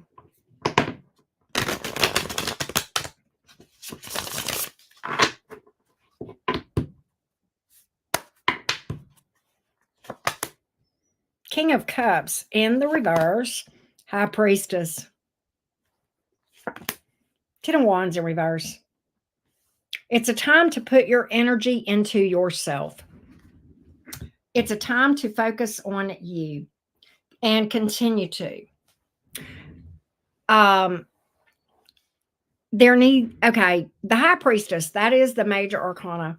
The High Priestess is a pretty powerful card in the major arcana. All right, it is very much a card that can speak to a lot of things. Okay, it is very much a card of gaining an awareness of both the dark and the light within us, i.e., that shadow self, right, and integrating that. Okay, it's there's such when we are, that high priestess has such a deep understanding of there's a deep relationship with the higher self, okay, and an awareness of the divine energy within, okay, because there is a lot of internal work being done, okay. And that King of Cups in the reverse is about turning all of that love to yourself. The Ten of Wands, all that focus and that energy to yourself and your own self development. Okay. Becoming self aware. Let's go back and talk about integration of the shadow a minute, Pam. All right. A lot of people, when they talk about shadow work, and you may have heard me say this before, but it definitely bears repeating. A lot of people think, oh, well, I'm just going to get rid of all those energies in my shadow self. It don't work like that. It don't work like that, people. That ain't what shadow work is. Let's talk about it, because that ain't what. No, we're not getting rid of any part of ourselves. Okay, your shadow is a part of you. Hmm. It's a part of you. Integration of the shadow is bringing the things that are unconscious and subconscious up to the surface, and it becomes conscious, and it is accepting those parts of yourself that many times you may have previously rejected, and that's why it went into the shadow to begin with. you know Maybe feelings of the fact, let's talk about, I'm going to make a hypothetical. Self-esteem. Okay, let's just say that growing up as a child, I was constantly told that I was going to be a failure. Okay, and that's, of course, the feelings around that are certainly not desirable, not pleasant. And so I don't like that. And I don't like that whole thing. So, boom, into the shadow it goes, repressed. Okay. And when you integrate that stuff and you bring it up to the conscious, it then becomes part of your power and your superpower, right? So there's not anything in you or me going anywhere. Okay. And it's definitely making peace with that and shaking hands with those wounds. And it's literally like sitting down at the table with your shadows sitting across from you. Yes, it's a part of you, but hear me out. And you're saying, hey, sadness, why are you here? Talk to me. Let's talk about it. Why do I feel sad? Hey, that part of me that believes that I'm not attractive, why is that? Let's sit down across from the shadow and shake the shadow's hand and say, it's okay to feel that way. I accept that about myself, that I feel ugly, that I feel angry, that I feel this, that I feel that. Because, let's just talk about repressed anger. Anger, many times people are poo-poo about the emotion of anger, okay? And yet it's a healthy energy, but when we repress it, it will come out. And sometimes it can be very dangerous when people repress anger and it comes out another way. It's not a matter of, you can't keep it repressed. I mean, you don't know why it's coming out. You look at people, then you call them hot tempered and people who pop off and all this kind of stuff. But in fact, that's just repressed anger, is what that is. And, when you sit across the table from anger, okay, and you're sitting here at your kitchen table and you're having coffee with your anger, and you're saying, you know what? Hey, anger. This is Karen's anger sitting here right across the table from me right now. Hey, anger. It's okay that you're here. I accept you. I see you. And I work and I figure out why you're here. Why am I angry? What am I really angry about? Well, maybe it's something happened back in 1982. And you know what? That's okay because that means I didn't deal with it. Okay. And we talk about it, my anger in me, and we get to know each other. Why are we both here in this body together? Right. And we shake hands with anger and we say, you get to be here. You, Karen's anger, get to be here. And that's okay. And when you integrate that part of yourself, then you learn to express anger in a healthy way. Right. And therein lies the issue here. So that is what I'm seeing that you need to do. And I hope that helps. I hope that helps. And what that's going to do with this Ten of Wands in reverse is you're going to feel a lot lighter over time. You're going to feel a lot lighter over time. this all this emotion, this love that you have, the reason this is upside down is because this is going towards you and not out. You're bringing it towards yourself, right? And yeah, all of those things need to be worked through. And that is just some examples of what I see. And that is where you need to be. That's what you need to do. You need to make shaking hands with all this stuff. So that's what I get, Pam Bear, and I hope that helps you. That's what we have. Rising Phoenix, you are up next. We have a couple of other readings. Hang on. After Melissa, we had Vanessa. Yeah, let me make sure. Yep, there's Vanessa. And then we had, I think this is Casey, Cayce. And then Penise. Hey, Penise, good to see you again. All right, there we go.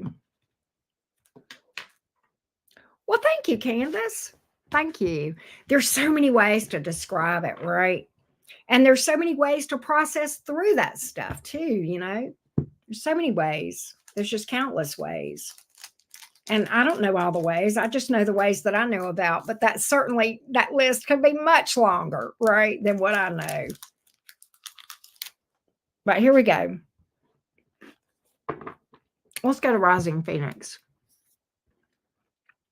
Let's go to Rising Phoenix.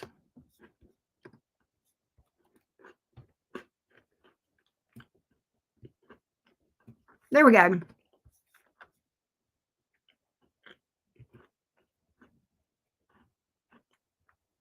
That's funny.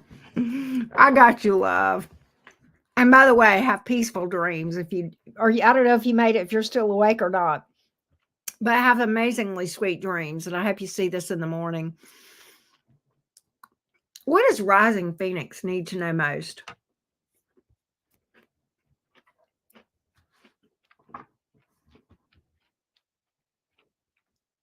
Oh, wow, Caitlin. You ate chocolate. That's funny. All right, let's see what Rising Phoenix needs to know most. What does Rising Phoenix need to know most?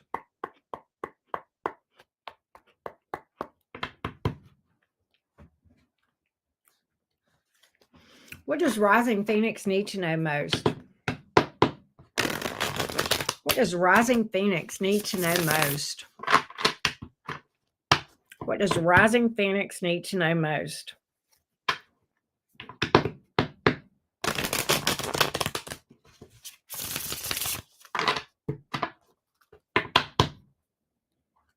What does Rising Phoenix need to know most?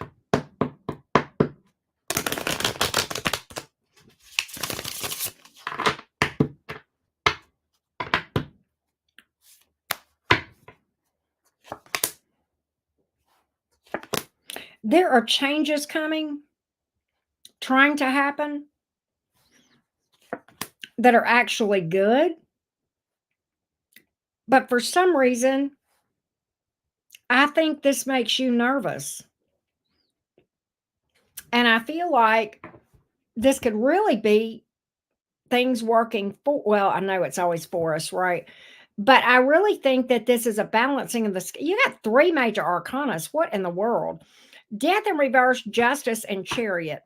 Okay, let's talk about it. Why did I get that? Well, death in reverse sometimes can speak to being resistant to change. Okay. But it's a good change. It's going to require movement. Okay.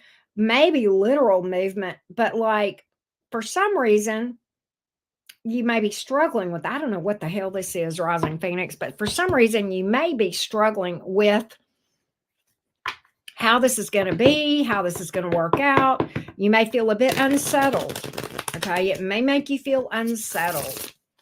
Like, wait, what? Let's get a little bit more on this thing. Hang on. Okay. Yeah. Six of Swords in the reverse, Queen of Cups in reverse. You may feel like this is strange because, knowing what I know. Okay. Temperance card here. What I know about you and what it's going on with you, for some reason, I feel like the doors are going to open on you moving or relocating or traveling here with the Chariot card, okay? And for some reason, you may actually, once it's all said and done and this opportunity opens up, for some reason, you may have a little bit of a Taurus moment where you're like, oh my God, is this really what I want to do? Am I really want to uproot all this and make this big change? Oh, wow. It is about the move to back home, perhaps. See, I think it is. And, this is fair because even good change is unsettling. Even good change is a bit of a stressor. Okay. It's also an opportunity for growth on our part.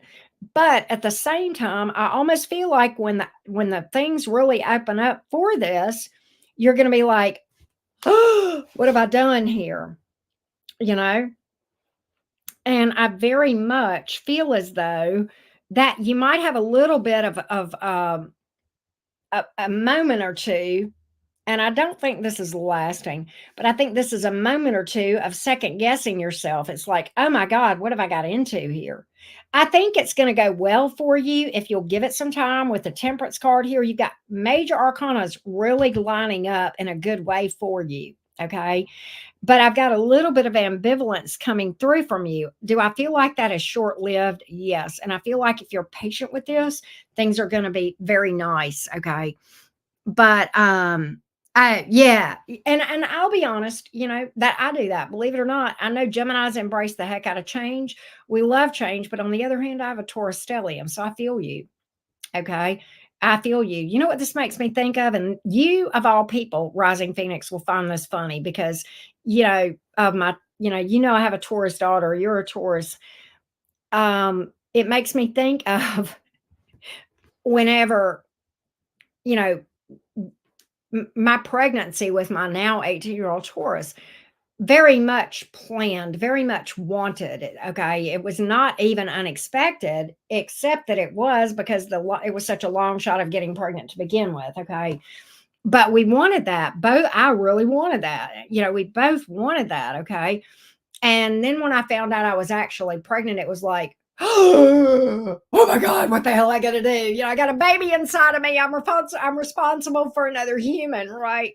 And it's fleeting and it's slow. It doesn't last, but and you're okay, and you end up okay, right? And it's like the best thing ever. That's what these cards are saying. It's going to be the best thing ever. But I see you having that moment of panic, if you will, of going, oh, what have I gotten myself into? I didn't know this was going to actually happen. And now that it's happening, I'm not sure I know how to even process it or deal with it. Right. But that's what I have here. And I think if you'll give it time and be patient, you'll be okay. And I do see things opening up, by the way. I do. I do. And that's kind of fun. That's exciting. Yeah, just take a minute to embrace it and breathe. Always breathe. Don't stop breathing, Rising Phoenix. But you know what I mean, like real breath work, right? So yeah, that's what I got for you. Good, good, good, good. I'm glad to hear it. I'm very excited for you, Rising Phoenix. I'm very excited. Tania is up next. Let me update my list real quick.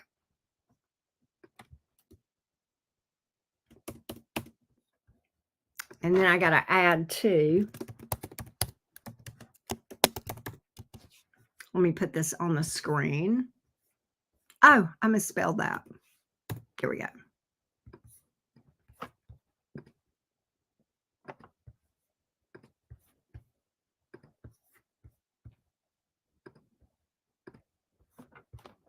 There we go.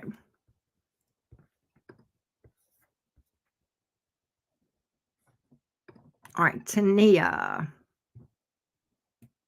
There we go. I'm a Saggy. I'm a Saggy. I believe my crush Leo is interested, but he has not moved towards me. What's going on? Help me understand his energy. Let's see what we can find out for you, Tania. Let's see what we can find out, love. Let me get a sip of water. Here we go.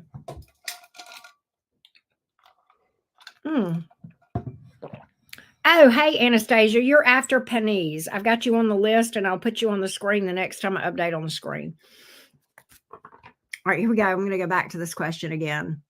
Tania the Saggy, we want to know the Leo's energies towards Tania the Saggies, okay? And whether or not there might be a move made forward in the future. Let's take a look.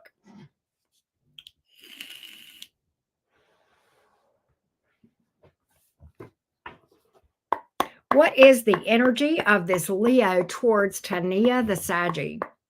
The energies of Tania, of the Leo towards Tania the Saggy. The Leo towards Tania the Saggy. The Leo towards Tania the Saggy. The Leo towards Tania the Saggy. Give me the energies of the Leo towards Tania, please. The energies towards Tania. So I have the Lovers in reverse, the Three of Cups in the reverse. I think he may be involved with somebody else, whether you know it or not. Possibly. Three of Cups here in the reverse. Page of Cups in the reverse. The Lovers card can often be about a choice sometimes between two people, but it's in the reverse here, and I've got the Three of Cups in the reverse, okay? And that can speak to another person, a third party. Page of Cups is in the reverse. It's as if he has not told you about it. I don't know if that's intentionally or not, but we're going to see. We're going to see. Let's clarify this Page of Cups in the reverse.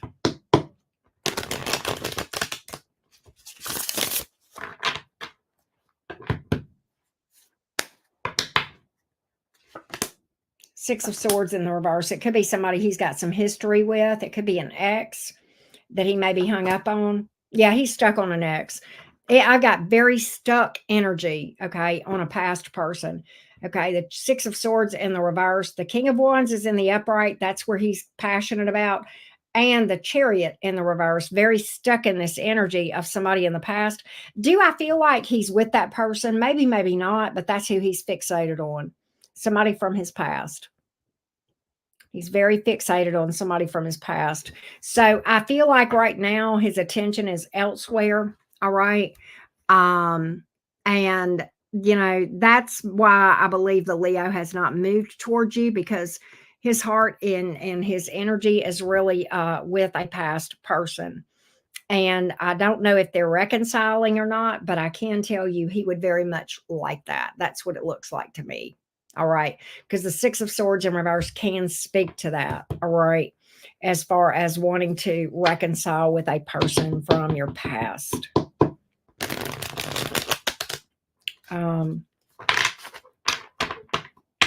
Let's see. Can definitely speak to that. Anything else about this that will help Tania?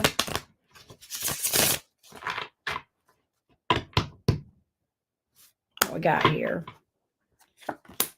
Two of Pentacles in the reverse. Yeah, and in fact, I'm showing that's choosing another person, and I feel like oh, he wants a relationship. He's in love with this person.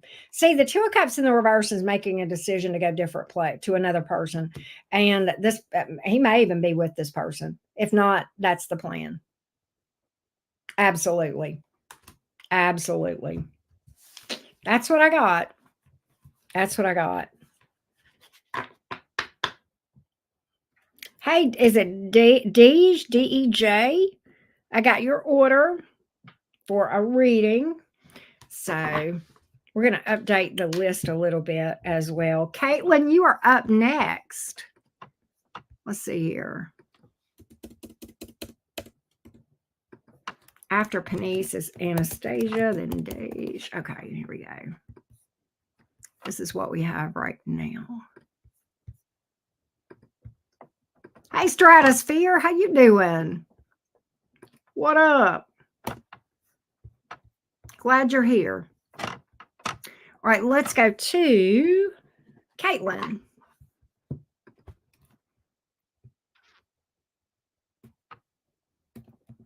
Caitlin says, Aquarius sun and rising, Pisces moon. Wow. Your moon may be in the 12th house. All that. Oh, you're a 12th house stellium. Good God Almighty, Caitlin. You've got with all those Pisces placements and you're an Aquarius. Wait a minute. No, no, no, no, no. I said that backwards. That's in the second house. Cancel every bit of that. Okay, sorry. I was backwards. I had it backwards. All right, you're an Aquarius sun and rising, Pisces moon, Mars, Mercury, Capricorn, Venus, Aries North Node, Libra South Node. I realize I have many mountains. Okay, so you've asked two different questions, number one and number two, but you've paid for one, so I get to pick. Okay, that's the way that I have the terms set up. One topic and one question per $30. Okay. I realize I have many mountains to climb financially over the next few months, and I feel pretty strong now, but interested in when will I see new stability and progress? Okay, so I don't predict timelines. So that rules out question one because I cannot tell you when. Okay. And it may not be ever. Okay. I will tell you that. It all depends on your own energetic vibration if that ever happens. Okay. Two, is it in my best interest to reach out to my parents or to leave it alone in forgiveness and healing of self? Let's look at what the energies would be like if you were to reach out to your parents. Okay. So here we go. Here we go, Caitlin. Let's look at the energies of what it would be like if you reached out to your parents. What would the energies be like if you reached out to your parents? What would the energies be like if you reached out to your parents? How would that go? What would that be like? What would that be like? What would the energies be like if you reached out to your parents? If you reached out to your parents, how would that look? What would the energies be like?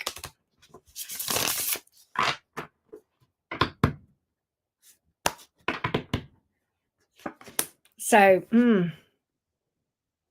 Two of Swords, blockages, that can be arguments. They may not even answer you back. Yeah. Disagreements, games, deception. Five of Swords, not good, not well. The Ten of Pentacles is here. What I'm getting with this and this is they may use some sort of financial, they may try to bribe you, basically, manipulate you with money or financial stability. Okay, they may say, I've got games around money, games around family with the Ten of Pentacles here. All right. And the Five of Swords. Okay. I've got arguments, blockages, possible lies, even with the Two of Swords here and the Five of Swords next to each other. Okay. The Two of Swords can be about having blindfolds on. Okay. And you can see that in this picture. All right. There's a lot of deceptive game energy here, possibly around money. This is definitely family, money, legacy. It could be another thing that could be with these two cards here, Caitlin, is, well, we're not going to live forever. And when we die, you're going to have all these regrets. There's a lot of manipulative type energy here as well. Okay. And you'll be sorry one day for the, not talking to us. Okay. Fuck that shit. All right. That's what I'm going to say right there. I don't see any good reason to do it. I'm going to say something, Caitlin. My dad lived much longer than my mom. My dad was a full-blown narcissist. I have no doubt in my mind of that. And it was never good having to deal with him. And I won't say I never talked to him, but I talked with him as little as possible. Okay. Despite him constantly pushing my boundaries, constantly. He was very, very manipulative and determined. Okay. And he would go through other people to guilt trip me and that sort of thing. Okay. So, yeah, I think it would set you back, to be honest with you, in your own healing journey. I really do. And as much as I and I'll tell you something, I'm a parent myself, okay? But, I tell my daughter all the time, and she's 18 years old, she's in college, okay? And I'm paying for it, and that is what it is. I tell her all the time, one day you're going to get up and you're going to get older and you're not going to need my financial help anymore. And you're going to be making money and doing your thing.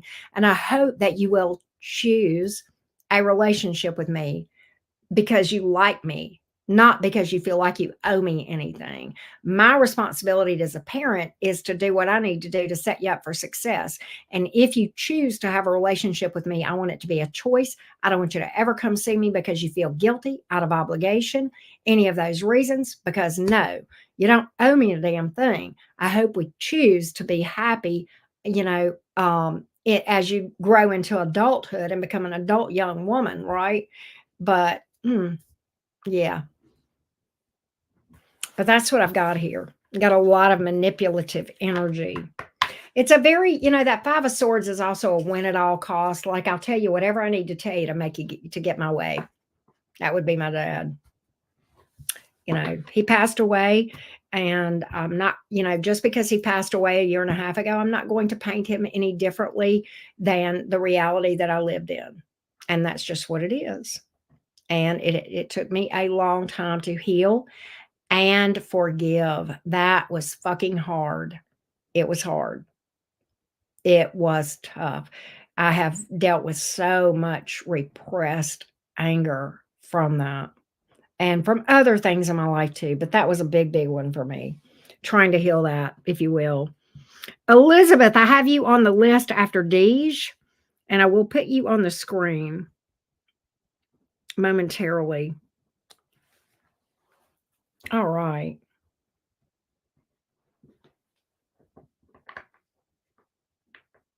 Oh, wow. Yeah, and the thing about it is many times that can be the source of our trauma for sure. The origination for sure, right? So that's what I have. Give me just a moment here. Give me 1 second. I checked you off my list. Candace, you are up next. And I'm going to see something really, really quick. Give me just a minute. All right. I think what I'm going to do after I read for Elizabeth, I'm gonna read for everybody that I have on that list. Plus, Elizabeth, I've got to add you to the list. And I think what we're gonna do is call it a day after Elizabeth. Elizabeth is going to be my last mini read. Give me just a minute, and we will fix that. 1 second here. There we go. And then I'll update the list, and that'll be as it is. Let's see here. All right, here we go. There we go. There we go. And then we'll go back over here to my questions. Here we go. All right, Candace is up next. Now let me update my list real quick. Let's put Elizabeth here. And then we'll put that up on the screen. Yay. Hey, James, how are ya? Good to see you.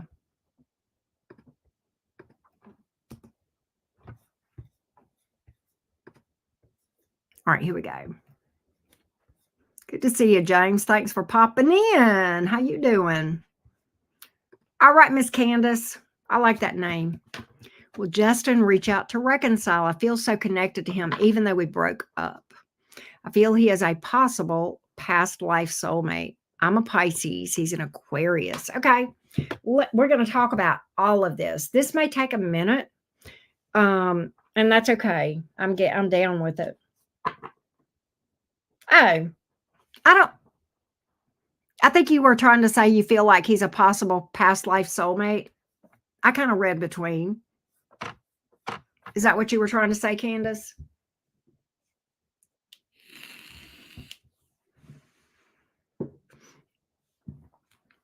Okay, I got you. All right, I want to go back and read one more time. Okay. We were looking at whether or not there would be. Well, then, okay, James. Okay. I don't even want to know about relationships. Okay. You don't have to learn about relationships. But okay. But you're welcome to hang if you want to. That's okay too. All right, let's look at whether or not there will be an communication for reconciliation from justice. Let's take a look. Let's see what we have. Will there be communication from justice for a reconciliation with Candace? Will there be communication for a reconciliation from justice to Candace? Let's take a look at the energies of justice towards Candace. The energies of justice towards Candace. What is here? Energetically, what is likely to occur? The actions of justice toward Candace.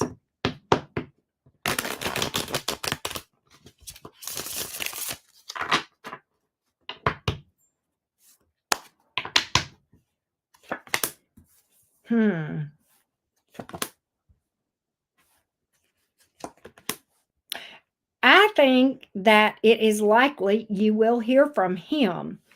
I think he has tried to move on and has been unable to. The Six of Swords is here in the reverse, okay? The Empress is here. That can speak to that. And the Ace of Swords in the upright speaks to communication. All right? Definitely. Now,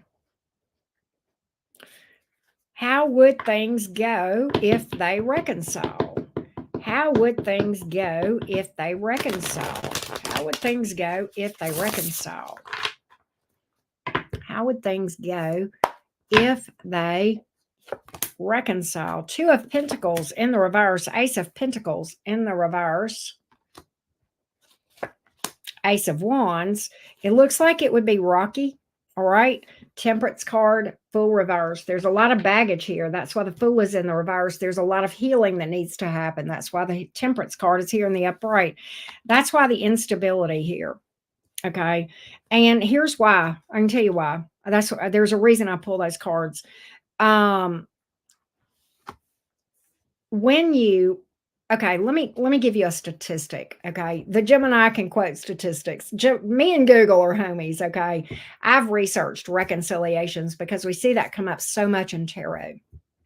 And I want to share a very sobering statistic for you. 1% of breakups result in a successful reconciliation. 1%. And I know why. Because 99 times out of 100, the other 99% that come back together are still in an energetic relation and still in an energetic vibration of relationship failure. And the trick is that is all because of unhealed wounds. Okay. That is all because of unhealed wounds. And that's why only 1% work out. And that's why I pull those cards, because I knew good and damn well what it was going to be before I pulled. Probably. I knew that 99% chance that we were going to see some instability. Okay. And literally we pulled the cards of baggage and needing to heal, right? We pulled cards of instability. Now there's a lot of sexual energy here, no doubt. All right. No doubt. And one or both of you have not healed. And I will tell you, if he is avoiding the inner work, what that tells me about you, because you are hoping for a reconciliation with a person that is avoiding inner work.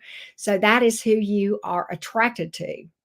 So right now you are also avoiding inner work. Whether you want to hear that or not, I'm going to tell you how energy works.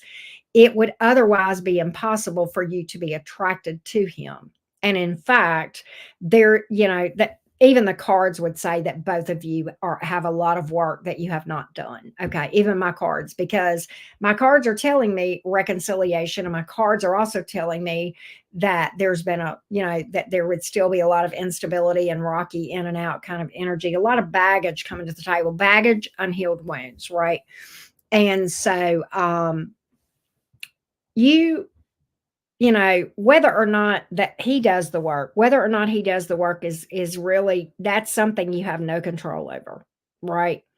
You only have control over whether you do the work. But what I can tell you is this: whether you reconcile with justice or you go out and try to find a new person, if you don't do a lot of inner work beforehand, either way, you're going to have a repeat, because that's what you're in energetic resonance with right now. Okay. And that is why you are attracted to this person, because you got unhealed wounds yourself. The longer you put the shadow work off, the longer you put off finding viable love with anyone. Right. That's the cold reality that is hard for me to say many times. And I'm not always as tactful as I could be. And I recognize that. I would much prefer for someone to shoot straight with me than to tickle my ears. And not only that, I find myself in a very interesting place as a spiritual advisor, and with a big responsibility to be honest with you, because I do not want to experience the karma from telling you that things are going to go smoothly when I don't see that in the cards. Okay. And so that's where you are right now. And both of you need to take a break from romance altogether for a period of time. Because right now, if you try to go out and find somebody, you're going to manifest another heartbreak. Okay. And that's going to make more wounds and take you longer to heal when you actually do start that journey. Right. And so I'm not saying you haven't done any healing. You probably have done some, but you're still in energetic resonance with this. Okay. And with relationship failure. Okay. It takes, I don't know how much trauma you've had prior to this. Okay. Um, but I would be willing to bet that there is trauma that preceded that, and maybe even going all the way back to childhood. And there's a lot of layers of that onion that it takes, sometimes several years. Yes, definitely. That's what I would say, Candace. That's what I would say. And I appreciate you trusting me to pull for you. I appreciate that. But that's what I have here. That's what I have here. Wow. Okay. I gotcha, Candace. I gotcha. All right. So next up is Dinda. Where is Dinda? Here we go. Let me go find Dinda's question. Dinda says, love prediction with Amri, Leo cusp person, July 23rd. So that would make him a Virgo, I believe. All right, not a Leo. And Aries. Okay, I don't know who's who, but that's okay. We'll just look at Amory. It's been 4 months with no contact. Okay, Dinda. What are the energies of Amory towards Dinda? Let's take a look and what we can see going forward. You are welcome, Candace. Thank you. What are the energies of Amory toward Dinda? What are the energies of Amory toward? Okay, I just thought of something. Give me 1 second, you guys. Hang on 1 second. I got to go do something on my channel. I got to take this off. Hang on 1 second. All right, let's take, that's not what I meant to do. Here we go. And I need to change,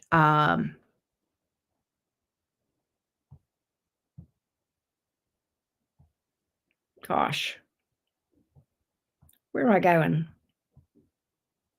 Oh, I guess I got to go over here. 1 second. I'm going to read for you, Dinda. Just give me 1 second. All right. There we go. That's what I was trying to do. So we're finishing up this list, and then that'll be it. All right, here we go. Let's look at the energies of Amri towards Dinda. Oh, you're the Aries. Okay. Let's look at the energies of Amri towards Dinda. Amri towards Dinda. Let's look at the energies of Amri towards Dinda. Amri towards Dinda. Hang on one second. Let's look at the energies of Amri towards Dinda. The energies of Amri towards Dinda. Here we go.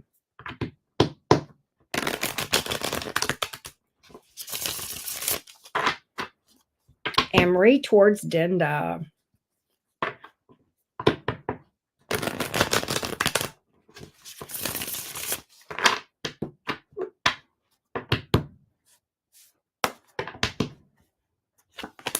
So I have the Queen of Cups in the reverse. Okay. The Four of Pentacles in the reverse. And the Three of Swords. I'm going to probably do some clarifying on some of these cards. But in general, one thing I can tell you for sure, the Four of Pentacles in the reverse speaks to someone having released another person. So he is really feeling like he has released this. He may feel a lack of emotion here with the Queen of Cups in reverse. Three of Swords, I don't know if he's feeling heartbroken or he's involved with someone else, third party, or just that, this is kind of like, let's just look at this Three of Swords here a little bit deeper. Let's see what we have here, Dinda. Let's see what we have here.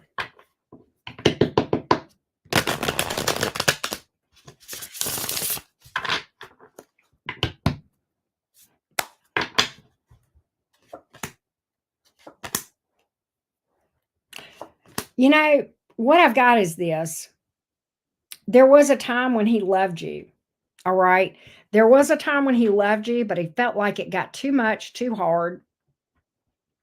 And that's why he cut it out. He felt like there was a lot of drama, a lot of burdens. This was a lot more work than what he wanted. He did not want this responsibility, the responsibility of a relationship, which is why he's in that Four of Pentacles in the reverse energy. He felt like it was just best to release this. Okay.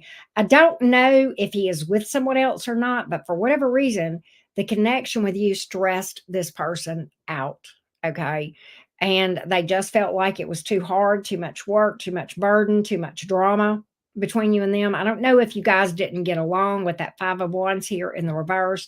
That could speak to that. I don't know why the Queen of Cups is in reverse. It's almost like, I do feel like originally that he thought you were his person. Okay. There was love at one time. All right. But he's very much trying to release everything as far as the emotion he had for you. He actually feels like he got hurt in this thing. He feels like he got hurt in this thing, believe it or not. This is him feeling heartbreak, okay? And disappointment. Let's get a little bit more on this Queen of Cups here in the reverse. Yeah, Six of Wands in the reverse. Ace of Wands, Page of Wands in reverse. Here's the thing. There is a lot of sexual attraction here, but at the same time, he's not reaching out. Page of Wands, Six of Wands in reverse. He kind of feels like this was a big epic fail. All right. That's kind of how that card looks in this thing. Two of Wands here in the reverse, just really, yeah. And then the Moon in reverse, just feeling, like there's just no way, because I already know the truth about this. I know how this would go. I already know how this would go. And there's an acceptance of, it hurts, but it's just no way this can work out between me and Dinda. And that's kind of the energies that I've got here. I think this person, did have heartbreak over this thing, but at the same time just feels like, I'm kind of getting this energy of, I already know how this is going to be. I already know this is going to be drama and conflict and feel heavy. And it's just more than I can stand as far as drama and conflict. I'll be honest, that's what I'm picking up, Dinda. That's what I'm picking up. So I think this comes down to, a lot of times when there's no contact, it's very difficult. And a lot of readers play on that. I'm going to be honest with you. I'm not going to name any other readers, but if you've been a long time with no contact, that person is choosing that. That person is choosing that. And that is difficult. And I'm speaking from my own experiences. If it's been a week or two, but if we're talking a longer time, that's a conscious choice of this is best. So, in spite of the heartbreak that this person feels, and the fact that there was once love there, okay, um, they just feel like this is the best thing to do. It's very much a head over heart type decision, but for whatever reason, they're pretty solid on it. They're pretty solid on it. And that's what I got. Very, very hard. Okay, fair enough. It's very hard. And I'm gonna tell you, I'm gonna shoot straight with you, Dan. I'm gonna share something. Back in the day, whenever I first came to tarot, and this was back in late 2017, early 2018. And I was struggling to release somebody, and we were no contact. Okay. We were absolutely no contact. And I wanted to believe a lot of readers, particularly in the twin flame community. I wanted to believe that so much. Um, and I finally, and I actually found the strength to say, if the shoe was on the other foot and I had the option to reach out to this person, I would in a heartbeat. You know, we message who we want to message. We contact who we want to contact. And after that length of time, we have to come to the conclusion of they are not reaching out by choice. It's not to let me cool off. It's not to let them cool off. It's by choice. Right. And that was a very big pill to swallow. And I'm going to tell you, when I had to swallow that pill, Linda, it hurt like a bitch. But it was the beginning of the healing process. So it's actually was good. Um, and for the record, despite all the twin flamers, we are now into 2024 and we are still right. And as much as his decision didn't make sense to me at all, I had to accept that, right? And there are some other circumstances that are specific to my situation that, don't really belong in this conversation. But nevertheless, for whatever reason, he's there by choice. And I have to honor that. And I'll share something now with you, Denda. And this took a long time, but I'm going to tell you something. That no contact that continued till this day is the best thing ever. Does that mean that I think that person's a piece of shit? No, not at all. If I saw that person on the street right now and I had the opportunity, I would be overcome with gratitude. And I would be so thankful to that person for honoring a very important and pivotal soul contract in my journey that led to my spiritual awakening and to me finally starting to heal a lifetime of wounds. And I, at a soul level, without that person carrying out at a soul level a contract that we agreed to before we ever came here, if that had not happened, you and I wouldn't be having this conversation. I would not be living my best life. I would still be miserable and unhappy, and even working a job that I hated, and certainly having one romantic, cluster fucking dumpster fire after another. Okay. I lost everything, but I found myself. And I know it sucks to be where you are. I'm not going to sit and say I know how you feel. I would never say that to you because we're all different, okay? But I know what hell feels like, okay? I know what it feels like to walk across the fire. I do. And that's probably why I'm so comfortable with dark energy, okay? Listen, I've lived it. Okay. But if that makes sense. Now, in the 3D, in the human experience, do I want to be around that person? No, no, I'm good. Not in a mean way. And I don't even, like it's really funny because I was having a conversation last night with my Virgo bestie, my occultist bestie, right? And I was telling him, I don't even feel. And you know what I learned, Linda? This was also a hard pill to swallow. I was obsessed with that person. I was not in love. I was obsessed. And that was a hard pill to swallow.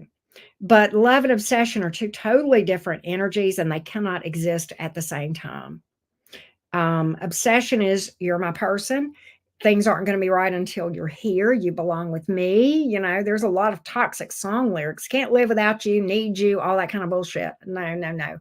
Love is more like, or let me go back to obsession. When you're obsessed with a person, you see them on social media with their ex and you wish them to have a horrible time, disaster, not happy with that person. If you love that person, you will look and say, you know what? Yes, it makes me sad that it wasn't me. But regardless, I want you to be happy. And if that person makes you happy, that's where I want you to be.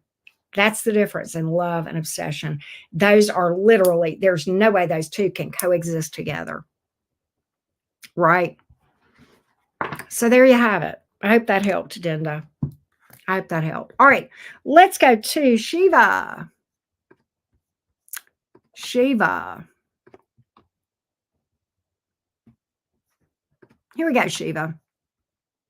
Shiva says, my name is Jolanta. She's a Taurus. How cool. Wooden dragon in the Chinese horoscope. I love this. What this year 2024 will be for me, whatever comes out. Let's see if we can get some overall energies for you, Jolanta, the Taurus. Here we go, love. Jolanta, the Taurus. Let's take a look. I love dragons. Kind of a little bit obsessed. Speaking of obsessions, right? All right, here we go. Jolanta, the Taurus. Let's look at the energies of 2024 and how that looks for you. Thank you, Denda, for the feedback. Let's look at the energies of Jolanta, the Taurus, going into 2024. And you are a Taurus. Jupiter is in the sign of Taurus until May. That is in and of itself a planet of luck, fate, destiny, expansion, opportunity. Jupiter can make you a little bit overly optimistic at times, okay? Jupiter can be a little bit of a tricky planet. But let's take a look at what 2024 looks like. 2024 looks like you setting some boundaries with somebody who is holding you back. I don't know if this is family. I don't know if this is friend. And I don't know if this is romance. But I almost feel like you're cutting something out and putting something at a halt and moving past it after struggling to do so. I think you have been struggling to put up some boundaries. Queen of Swords is here. Six of Swords in reverse, Chariot in reverse. That's kept you stuck. All right. But to put up boundaries is to love yourself. Okay. And it's hard sometimes with certain people to put up boundaries. Okay. Especially those people that, have otherwise been allowed to walk over you in the past. And all of a sudden you're changing the rules, if you will, of how you're going to be approached and treated and what will and won't work in your world. But I see boundaries being a central theme of 2024. And I see you finally moving past and getting out of some stagnancy as far as growth and healing. I see you overcoming some obstacles here. You may have some travel. Okay. Right, Scorpio stylist. You're healing some heartbreak from a connection that you loved very, very much. Okay. I think you may still love them, and that is fine. There is no shame in that at all. Okay. In fact, if you love a person, to sit and try to repress and say that you don't love them is not cool. Okay. I see you finally coming to terms with that past connection, not going anywhere with that person that broke your heart, not going anywhere, releasing that, healing it, moving on, kind of making a head over heart decision. Yes, I may love this person, but they're not for me. They're not for my highest good, right? Those are the energies that I feel here. That is going to be the central theme: healing and boundaries and moving forward from past connections that have kept you stagnant and held you back. And really, look, let me show you. This is the Hierophant card in the reverse. This is literally the card of Taurus energy, okay? These energies have kept you down, and this came out in the reverse. But when you do this healing and do this shadow work, okay, and start setting some boundaries because you start loving yourself, that hierophant goes from here to here. You go into that upper octave, that upper higher vibration of beautiful Taurus energy that I personally find amazing because I have a Taurus daughter. So yes, I have a special place in my heart for this right here. But yes, and then you start loving on yourself. Okay. You start speaking your truth in love without watering down one shred of it. Okay. And just saying, we're not going to do that. No, we're not going to do that. No, this is my boundary and I'm holding it. And realizing that sometimes no is a complete sentence. You don't have to explain yourself. And often it is in your best interest to not explain why you're saying no. It just depends. Okay. But certain people, if you say no to them and then you feel the need to say, and here's why, then they're going to argue with you. Okay. And they're going to try to wear you down. Okay. So be very careful about that. Okay. And let's just put that on another shoe, like with my daughter, my Taurus daughter, you know, it's different when you say no to a child or even a young adult. Okay. Um, I always try to explain why, because that is totally different. That it becomes a teaching moment. Okay. But if we're talking about grown ass adults, your job is not to teach them why something is not appropriate. Okay. Or justify, no, these are my wishes. Okay. And sometimes, people call on you when you're tired, you're exhausted. They want to, they want you to come help them. And, you don't have anything to give. You can't give from an empty cup. That's another boundary that I see you working on here, is filling up your own cup here. Okay. And making sure that that thing is full and taken care of, and realizing that you can't be all things to all people, and that's okay. That's why there's a lot of people in the world. We don't have to be all things to all people, because there's a lot of other people that can help those people too, right? And at the end of the day, we can't save anyone other than ourselves anyway. Okay, everybody else is busy saving themselves, and nobody's going to come save us, and our job's not to go save other people. Again, some really, really healthy boundaries. All right, that's what I feel. That's what I feel like. That's what I see here. Healing and boundaries, self esteem, self love, big themes of 2024. Really coming into your own as far as that beautiful Taurus energy here. That's what I have. Next up is Mela. Let me update my list real quick.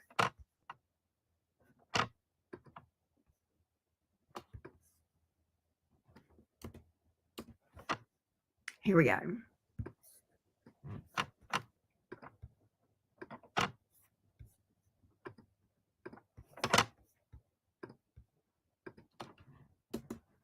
Here we go. Thank you, Scorpio Stylist. You're so sweet. I appreciate the support. Here we go. Next up is Mela. Here we go. Oh, thank you for that. You were so sweet. I appreciate that. Mela says, I have a crush on my coworker and I'd like to know how he is feeling about me. We are both Virgos. We pretty much like and think in the same way. And honestly, I never found a connection like this before. I feel very comfortable, drawn to his energy. So it'd be nice to hear what the tarot has to say. Let's look at your coworker's energy towards you, Mela. That's what we're going to do. Here we go. Let me get a sip of water.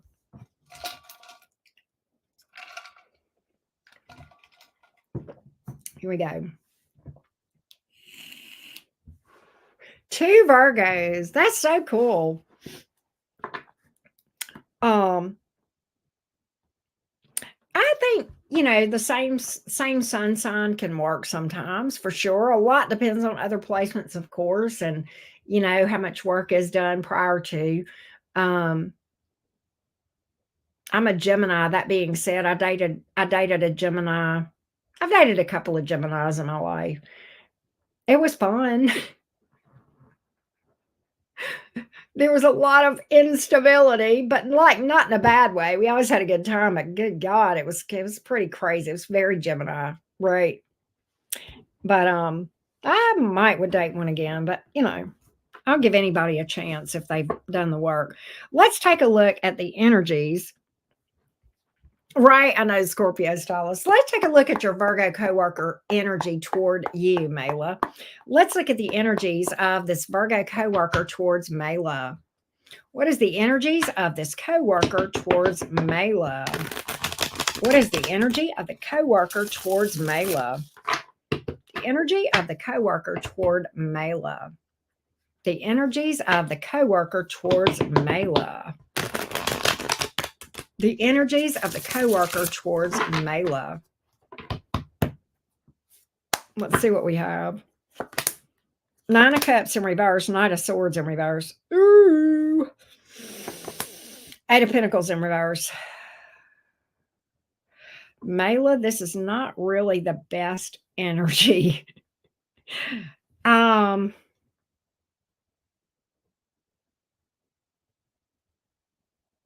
The Nine of Cups is in reverse. That can speak to somebody that is fickle. I think at one time there may have been interest, but I think this has waned. This interest has gone elsewhere almost with that Eight of Pentacles here in the reverse. The Nine of Cups in the reverse, if you really translated that in literal terms, in romance, it speaks to, I thought this was exactly what I wanted, but I don't feel that way anymore. So that's sometimes why I kind of shorten that to, it can be somebody that has changed their mind. It could be somebody that's fickle. Knight of Swords in reverse is a very, very, very, very, very, very, very unstable energy. That person, a Knight of Swords in the reverse, that can be a liar. It can be a smooth talker. It can be somebody that tells you what they think you want to hear, sometimes to keep from hurting your feelings, sometimes more about being self-serving. The Knight of Swords in reverse is a card that can ghost someone sometimes. It is a person who can jump into something super, super fast and just jump right back out. I've got a lot of fickle, unstable energy here as far as this person here. And the Eight of Pentacles in the reverse really is a lack of investment. Okay.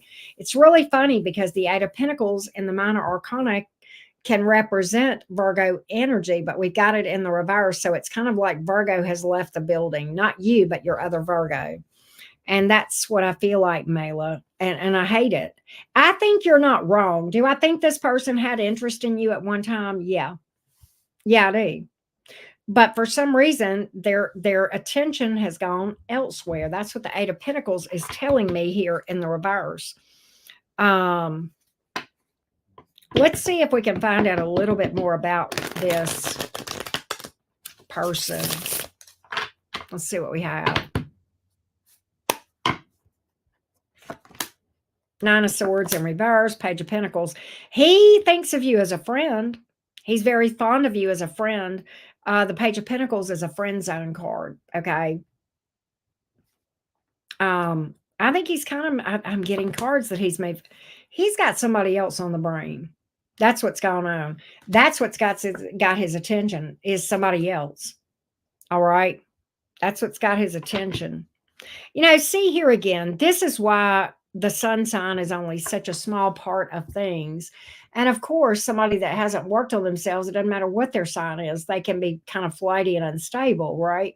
But, typically a higher octave of Virgo energy is very grounded, very stable. But, even in and I love Virgo energy, okay? My bestie is a Virgo. Now my narcissistic father was a Virgo too, right? And if I went by that, I would never speak to another Virgo again, and I would miss out on some amazing people in my life, right? But that being said, Virgos can be douches Every sign in the zodiac can be douches. I don't necessarily get that he's a douche. I get that he's very flighty and unstable. I think he gets on somebody for a little bit and goes to somebody else for a little bit and goes to somebody else for a little bit. I mean, that's the energies here. I don't think he would land on anybody, you or anybody else. And I would damn sure not take this personal. No, this is his energy. Okay. This is his energy. And he's real, real flighty. I don't care if he's a Virgo. He's flighty. And I would not take that personal. That ain't on you. Mm-mm. That's not on you.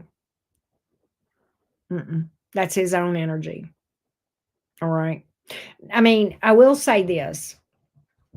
What you might want to do is take a step back from this and ask yourself how you became involved with this person in the first place or crushing on this person, because right now you're attracted to a person that is super unstable that would be slated to hurt you. Okay. And so your own energetic vibration might need to be looked at. You may need to do some shadow work because you got wounding in here causing you to be attracted to a person that acts like this. And there's no way you could be attracted to this person without that being the case. So I do feel like there is some shadow work in order for sure. Right. It can be workplace, but again, we've got to it's investment. It's about paying it in a romance reading. Yeah, it can be workplace, but there's just no other cards that would support this being anything other than. In fact, the other cards, when you take this card and you look at the other cards, and see, I'm an intuitive reader, okay? But when you take this card and you look at the other cards, they've got their attention elsewhere. And then I pulled and clarified it, and that's exactly what I got. Yeah. I mean, there's a lot of cards that can speak to workplace. Every single Pentacle card can, right? But yeah, definitely, you know. But we're not looking at we weren't looking at his energies toward the workplace. We were looking at his energies towards her. And we got a lack of investment. You don't have my attention anymore. Right. So yeah, that's how you read that. Yeah. No, you're fine. I didn't take it that way. I didn't take it that way. I didn't take it that way at all. I know that Scorpio stylist. No, don't worry about it. Next up is Melissa. Melissa says, Melissa S. Are you still here, Melissa? Are you with us? What does the card have to say about my Pisces I miss? Does he think of me? Melissa is an Aquarius, Taurus moon, and rising. Sagittarius Venus. Melissa, you are like me in that you have an earth moon. Earth moons are kind of tough. Just a side note. But anyway, just looking at some things. Okay. Let's take a look at this Pisces energies towards Melissa. Let's take a look. I'm going to take just a quick break, all right, and kind of rejuvenate my energy here. Do y'all know outside right now, my heat hasn't been on in forever, okay? And it is 41 degrees outside. And if I did right now what I really want to do, I would go turn on my air conditioner. Why? I get so hot when I read, right? That's insane.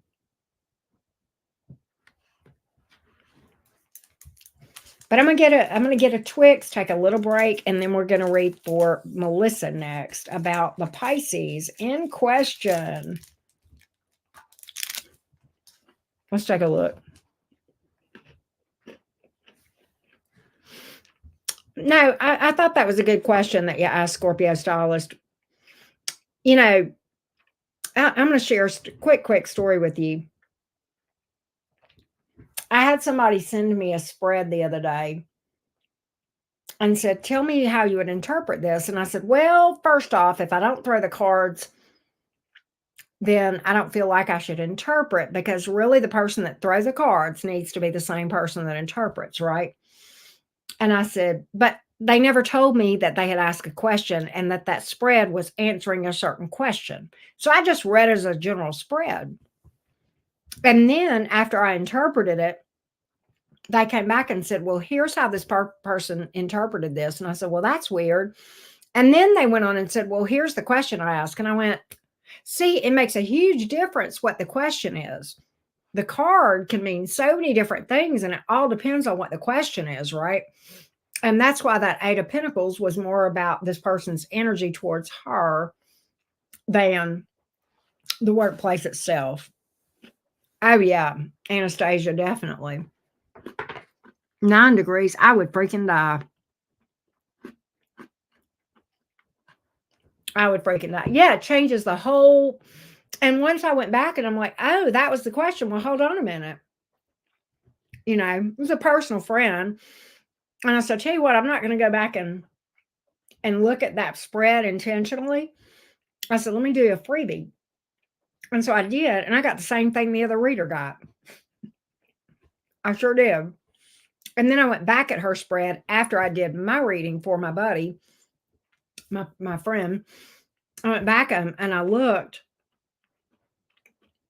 and I interpreted, and I said, okay, her cards are somewhat similar to mine. I can see why she interpreted them the way she did, but we got the same story, right? To the answer to the question, right? Not anymore. Not anymore. I don't, because I don't have those kind of friends anymore. If they push my boundaries, then they're just kind of gone. So the key is in the later part, you know, in recent months and really a couple of years, I don't have friends that push my boundaries to begin with. I mean, I have boundaries, of course, but they do too. And so it's like they probably would never really encroach. The one that I probably struggle with the most, if I'm just, I probably shouldn't say this. My daughter's father does not have a real good respect of boundaries because he doesn't have any himself. And I have to deal with him. But outside of that, I really don't have anybody to push my boundaries. He will. Yes, he fucking will. And we had a bit of a three-way conjunction between Pluto, Mars, and Venus in the sign of Aquarius yesterday morning. And I held some fucking boundaries. Scorpio. Stratosphere. He is a Scorpio. His energy does not scream. He has certain Scorpio traits, but he's more like his moon sign than he is his sun sign. He is a Cancer moon. And he is much more, you know, he's very nurturing like a Cancer. He can be very loving. He can also pout like a motherfucker, and he's moody as fuck. So, yeah. Well, my ex is a Cancer sun. So, yeah. He doesn't have that intensity like your typical Scorpio male. A little bit stratosphere, but no. He's much more, if you met him, you would say he was a Cancer. You would probably assume he was a Cancer. You have to really dig to find the scorpionic energy. It's there, and I do see it. There, he does have some Scorpio traits. I have dated quite a few Scorpio men that really did embody that real mysterious, intense Scorpio energy, right? So, yeah. All right, here we go, Melissa. Let's read for you, love. What do the cards say? Give me the energies of this Pisces towards Melissa. Give me the energies of this Pisces towards Melissa. The Pisces towards Melissa. Here we go. The Pisces towards Melissa. Hey, Sophia. Give me the energies of the Pisces towards Melissa. There she is. Give me the energies of the Pisces towards Melissa. The energies of the Pisces towards Melissa.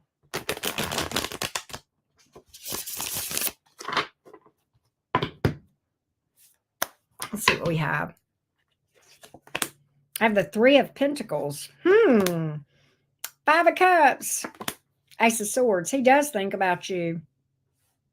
He's got some regrets here. He thinks about reaching out. We're going to clarify that and see where that actually would lead to. The Three of Pentacles is kind of like, and right behind that is the Five of Cups. It's like we had something going, and then boom, Five of Cups, disappointment, heartbreak. The Ace of Swords. Why is the Ace of Swords here? Why is the Ace of Swords here? He does think about it. I can tell you that right now.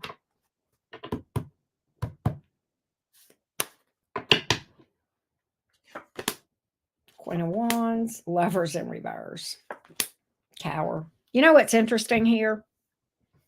There is a desire to take action and reach out to you, but there's also a resolve and an acceptance that it can't work out.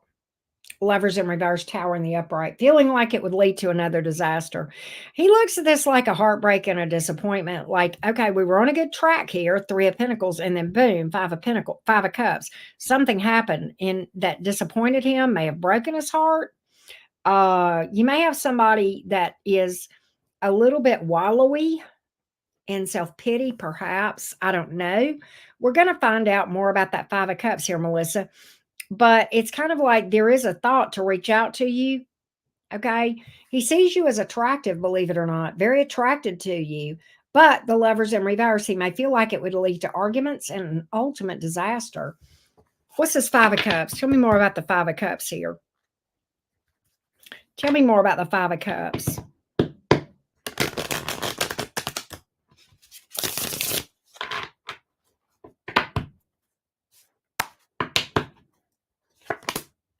King of Pentacles in the reverse, Knight of Swords in the reverse, Hermit.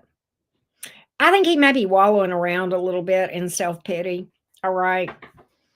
I kind of get an energy.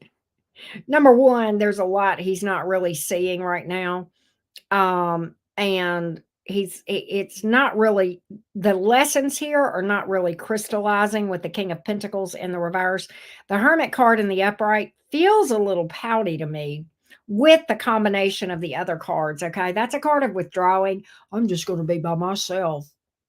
I mean, I kind of get that. I almost get like a frumpy grumpy with oh, the Hermit by itself is an amazing card, okay? But when you take the card of withdrawal and you've got this energy of somebody pouting and crying and really not crystallizing in the lessons they were supposed to learn from this, and maybe even lying to themselves with the Knight of Swords here in the reverse, I kind of get a little bit of a victim mentality. Yeah, yeah. Little bit of a victim mentality. I don't get it. I don't get a huge victim mentality, and it could be that he will snap out of this. This just may be a phase. All right. It could be a phase, this whole wallowing around, okay, and kind of whining, and what I've got a real woe is me, even with that Five of Cups combined with that Hermit card. I've got a real woe is me, if that makes sense. Hey, Jason.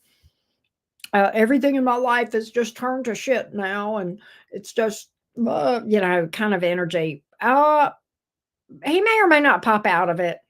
All right, I don't get it just to be an overwhelming energy. It's an overwhelming energy right now, but I can't say if it's temporal or not. And it's kind of like the energy over here of I find her very attractive. I'd like to reach out, but it would just end in disaster anyway. So what's the point? Very pessimistic attitude. What the hell? That's kind of what I'm getting here. That's where he's at right now. I mean, he does think about it. He does think about it. Okay. And everything about you is not bad. I'm not really getting a blamer. I don't really get that he's blaming you. That's another thing. Okay, Melissa, I don't really feel like he's blaming you so much as he's just wallowing around and saying, well, life just sucks. Does that make sense? Hey, Lulu, how you doing? Life sucks. Life's a bitch and then you die kind of energy, right? I want to really ask you, Melissa, where the Virgo placement is in this person's chart, because the energy that this person is embodying is low vibrational. I love Virgos. Virgos, don't get mad at me. This to me sounds like a low vibrational Virgo. Now, I don't know. Maybe he's got some kind of sixth house stellium with some shit, that's challenging in his chart. But that's what I got. That's what I got. With a little bit of poutiness, which Pisces possibly here, you know. But yeah, well, I could reach out, but it's just futile because it's just going to end in disaster anyway. So what's the point?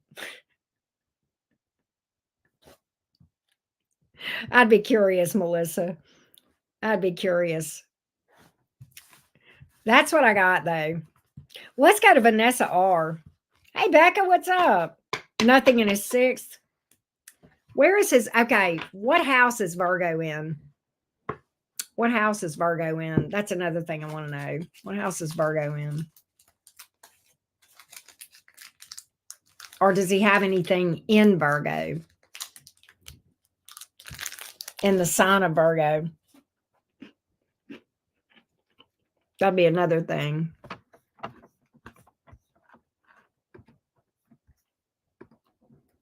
Vanessa, we are about to read for you, hon.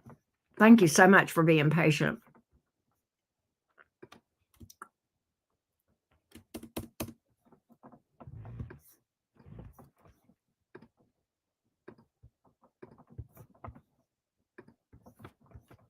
Oh, I'm eating that chocolate stratosphere.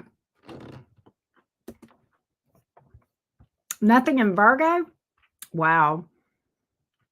I'm sorry you got COVID, Becca.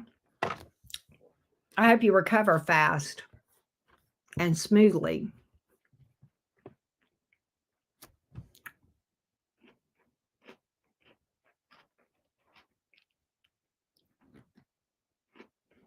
Oh, that sounds good, Lulu.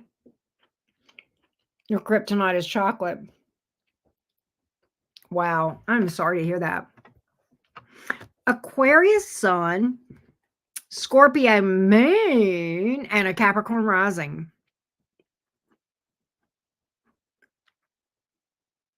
Your sun may be in the 12th house, Vanessa. Have we talked about this? If we have, yeah, if so, that's important. I don't know if I've talked to you about that before. Let's get a general reading for Vanessa R. General reading for Vanessa R, please. General reading for Vanessa R. General reading for Vanessa. General reading for Vanessa R. What does Vanessa R need to know? What does Vanessa R need to know? One more shuffle. What does Vanessa R need to know? Here we go.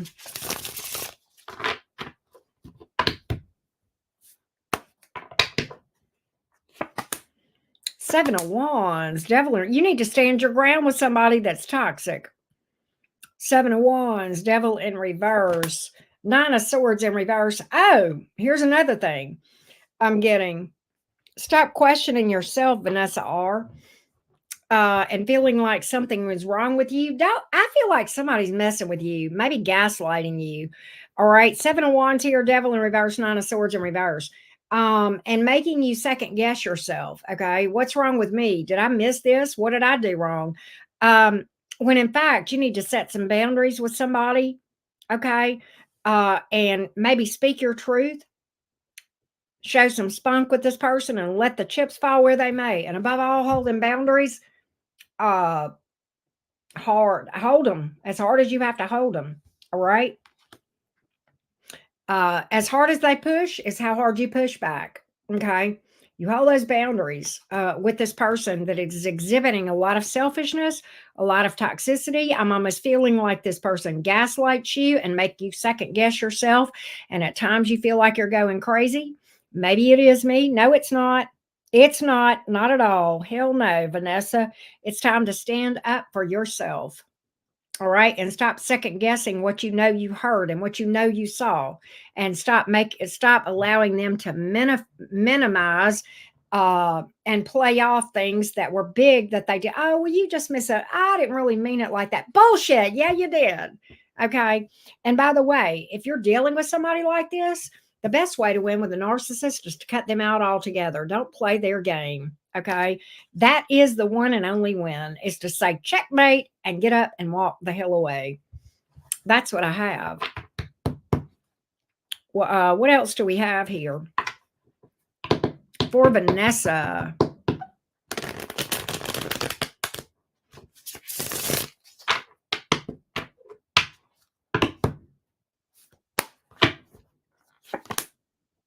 You have been over backwards for this douche canoe. All right, I'm getting this, and I'm going to tell you something. I'm getting energies of codependency. What does that mean? That means you're compromising yourself. This is at your own expense, okay?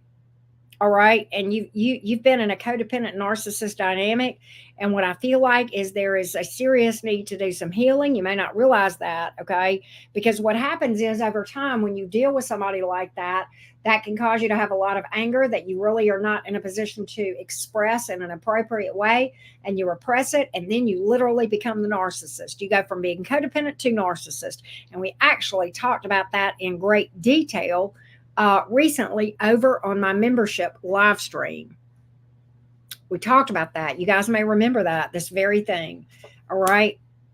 And what I get is that I think you're afraid of change. I think you're afraid of the unknown. I think you may be afraid to stand your ground. I think you may be afraid to speak your truth. You may be afraid to cut this person out. But I'm telling you, if you're in a connection or you're dealing with somebody, and I'm not saying it's a romantic partner, it could be anybody, family, friend, or whatever. But I'm telling you, this is a dynamic that is going to cause you problems down the road, big problems, okay? And it is time to cut that out and stand your ground, flat out. Thank you for the feedback on that, Lulu. I appreciate that. That's what I've got. Very straight and to the point. Let's go to Casey. Let's go to Casey. Oh, I went to the wrong place. Here we go. Casey. Here we go. What is coming towards me pertaining to love? Hey, CC. I'm going to tell you what I need to do. My heater just came on again. I don't care that it's 40 degrees outside. I can't freaking breathe. I'm going to go adjust my heat. Give me just a moment. Okay. And then when we come back, we're going to read for you, Casey. All right. Here we go.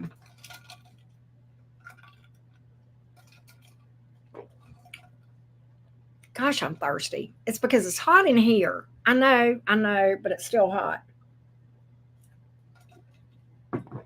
Give me a minute, and I will be right back.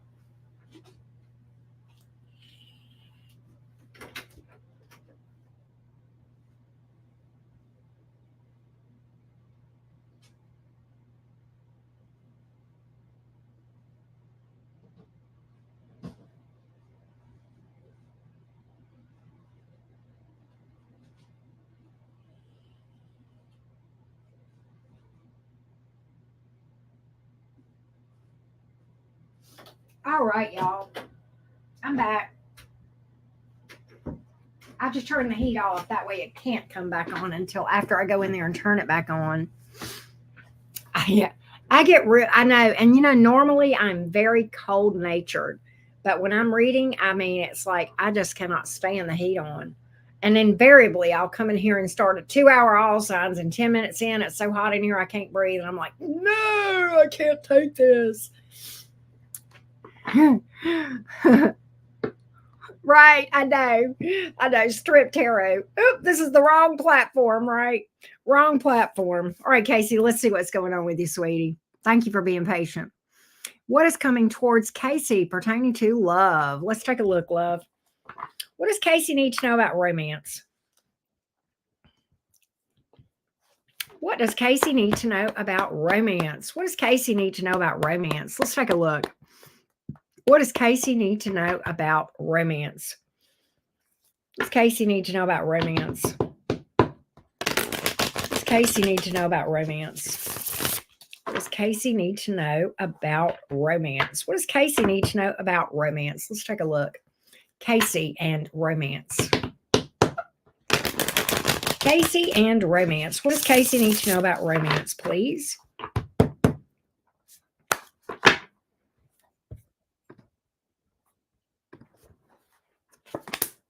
Knight of Swords here in the reverse.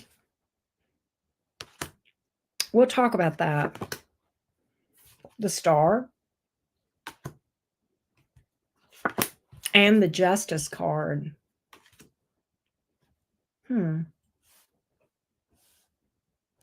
I think there are several things here. All right.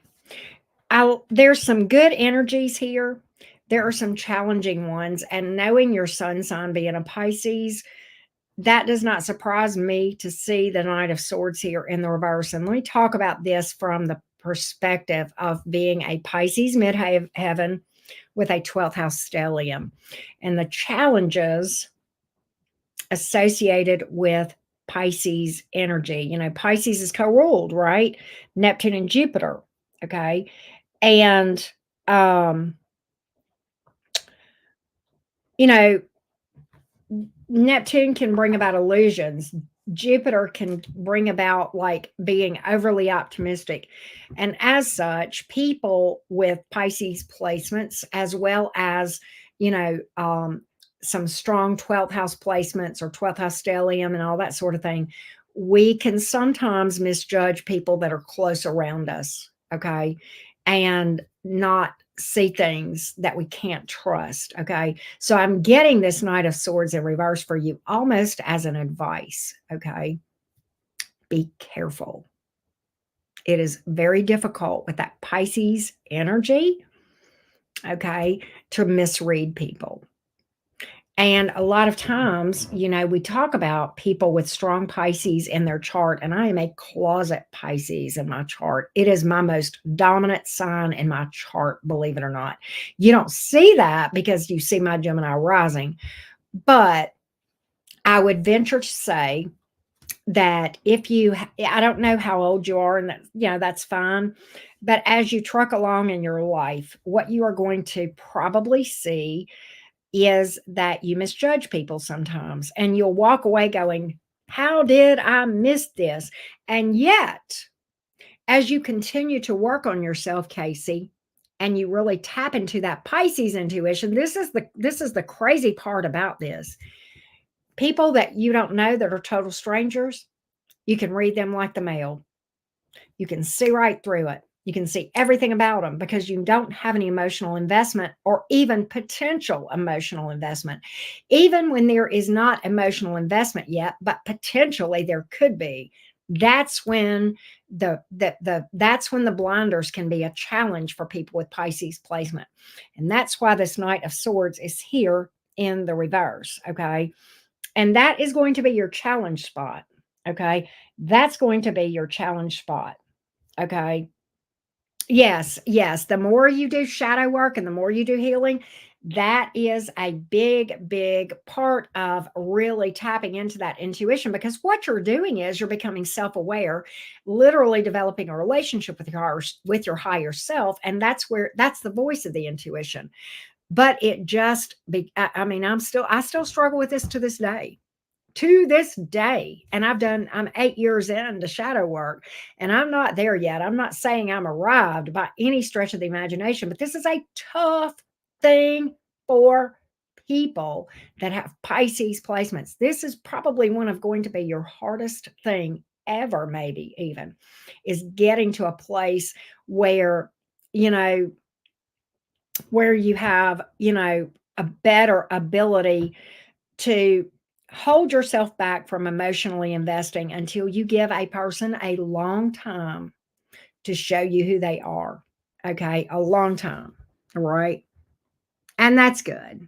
And yeah. And that's fair. And the advice that I could give you from seeing these cards is this. You know, I think we've said this in membership live streams, and then, you know, here sometimes on mini reads. You know, it takes however many months for a person to really show their true colors, right? And so, and this is hard for Pisces, because Pisces are very loving people. They want to love somebody, you know, and they see the best in people. So it's incredibly difficult for Pisces to be able to step outside of their emotions and shield themselves in such a way that they don't really have huge emotional investment until they have given something time. Right. Yeah, and that's good. Those are good. So that came out this should be confirming then what you're feeling and the journey you're on. Do I think you have something? Yeah. The Star card and the Justice card is here, and those are two major arcanas. Okay. The Star card, that's that your best days are in front of you regarding romance. What that tells, there's no way that those, and that this is good karma, the Justice card, the table's turning in your direction. There's no way that these two cards could come out in your energy except to tell me that your best days regarding romance are ahead of you. That is the card associated with, that is the energy associated with the Star card, right? It is a card of hope and healing and knowing that your best days are in front of you. Okay. And the Justice card, kind of turning the tables, really, shifting the energies toward what you want, right? And these cards, that card, that Star card is a card of transformation and alchemy, which is all about shadow work. Okay. And it speaks to you having something in having a good future when it regarding romance. And I may delve into this thing just a little bit, okay, to see what we can see um, about those cards. But the overall energies here, and bear in mind, you may or may not know this, Casey, but major arcanas, which those two cards, the Justice card and the Star card, are major arcanas. Those are the major energies right now. Those are the primary energies, okay, in this reading. And what that's saying is the overall big picture outlook for Casey going forward in a romantic sense is pretty good. Okay. It's not specific, but that's okay. Major arcanas are more lasting. Okay. The minors are kind of more day to day, right? Or, they don't cover the length of time and the overall energies. Okay. But the overall big picture here looks pretty damn good. All right. That Knight of Swords here is in the reverse, but it's a minor arcana. All right. And that's kind of just a minor annoyance that you're going to have to deal with. Are you going to have to cut some people out? Yeah. Are you going to have to hold boundaries sometime? Yeah. Okay. But at the same time, look, once again, divine timing here. Keep investing in yourself. You will manifest a celebration. I've got a Three of Cups and a Three of Wands here. The Three of Wands is about being patient, divine timing here, right here as well. Being patient, trusting the process. And then there's this card of celebration. Okay. And that can speak to a union or a reunion, possibly meeting someone, maybe even travel here, but people coming towards you that are viable. Page of Cups here. All right. Six of Swords. That's more about healing and staying on that healing journey. Right. And realizing that that's kind of a lifelong journey. Right, the Knight of Swords. Oh, is he your stalker card? I get stalker cards sometimes too, but and that's okay. The Knight of Swords may be trying to tell you something. Um, you might study the meaning of that card, Casey, a little bit deep. That's okay. By the way, interestingly, in the Minor Arcana, that card can speak to Gemini energy. It's the Knight of Swords is not the most stable energy, even in the upright. Okay. It may not be a who, it may be you. It may be the universe is saying some things that you need to work through, right? Grounding would be one that would come. Knowing what I know about that card and Pisces, your immutable sign, Pisces struggle to ground. Grounding and working on stability might be some of it, possibly, Casey. But I would study up on the meaning of that card if you're seeing it a lot, okay? But see, and you even got it. See, even in this reading, here's why I know this is trying to tell you something. There's a reason that card is stalking you. Okay. It came up as your challenge. In my reading, this is your challenge right here. So it's not a who, it's a what, it's you. And it's what do I need to, what am I not, what is the universe trying to tell me that I need to work on right here? All right. It's probably stability. It's probably grounding. And in my case, it was about trusting the wrong people, possibly trusting unstable people, even in the upright. Okay. That may be some of this, okay? But I think overall, the big picture is it looks pretty darn good. I think you will have people coming towards you that are viable for sure, okay? So I do see that. All right, next up is Penise. Here we go. Let's go to Penise.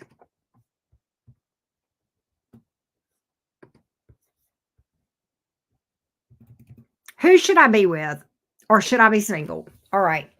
So, Penise, are you here? Because if you're not here, I'm going to have to refund this because who, and this is in my terms that you agreed to, love bug. You see the tarot cards? There are no names here. I can't give you the name of who you should be with. Okay. I don't, that would be a psychic. Okay. And it would cost you probably about $300. Okay. So that's way out of what we are doing here. Penise, I may just refund this if I don't hear from you. Let's skip Penise. And if I don't hear from Penise soon for a replacement question, then we will just do a refund, which is fine. All right. Should have read the terms. All right, here we go. Let's go to Anastasia. Anything Spirit wants me to know, I will find out for you, Anastasia. Thank you, Lulu. I appreciate that. Thank you so, so much. I would pin it, but I got my list up here. Thank you so much, sweetie. Appreciate that. What does Spirit want Anastasia to know? What is Spirit? Let me get a sip of water.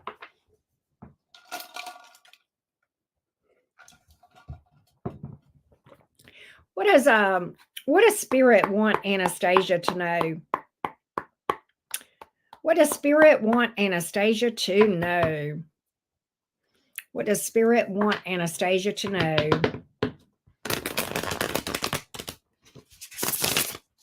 What does Spirit want Anastasia to know? What does Spirit want Anastasia to know? What does Spirit want Anastasia to know? Penise, I need another question, or I need to know if you want a refund. What does Spirit want Anastasia to know?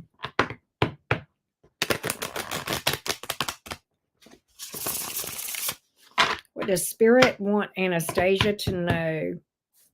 What does Spirit want Anastasia to know?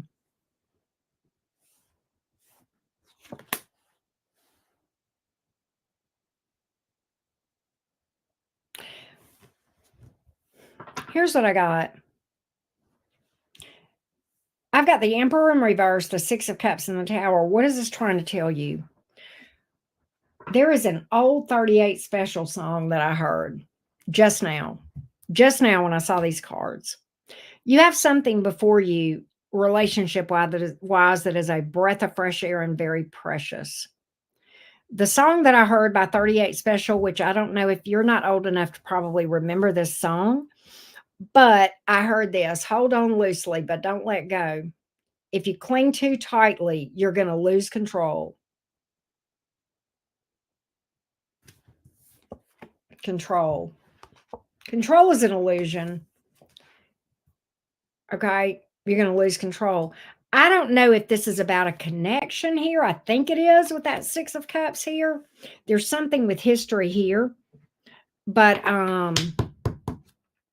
I do feel like this is about the illusion of control, Anastasia, and how we can't control things, maybe even being overly attached to outcomes. And this may not be about romance. I don't know, but like,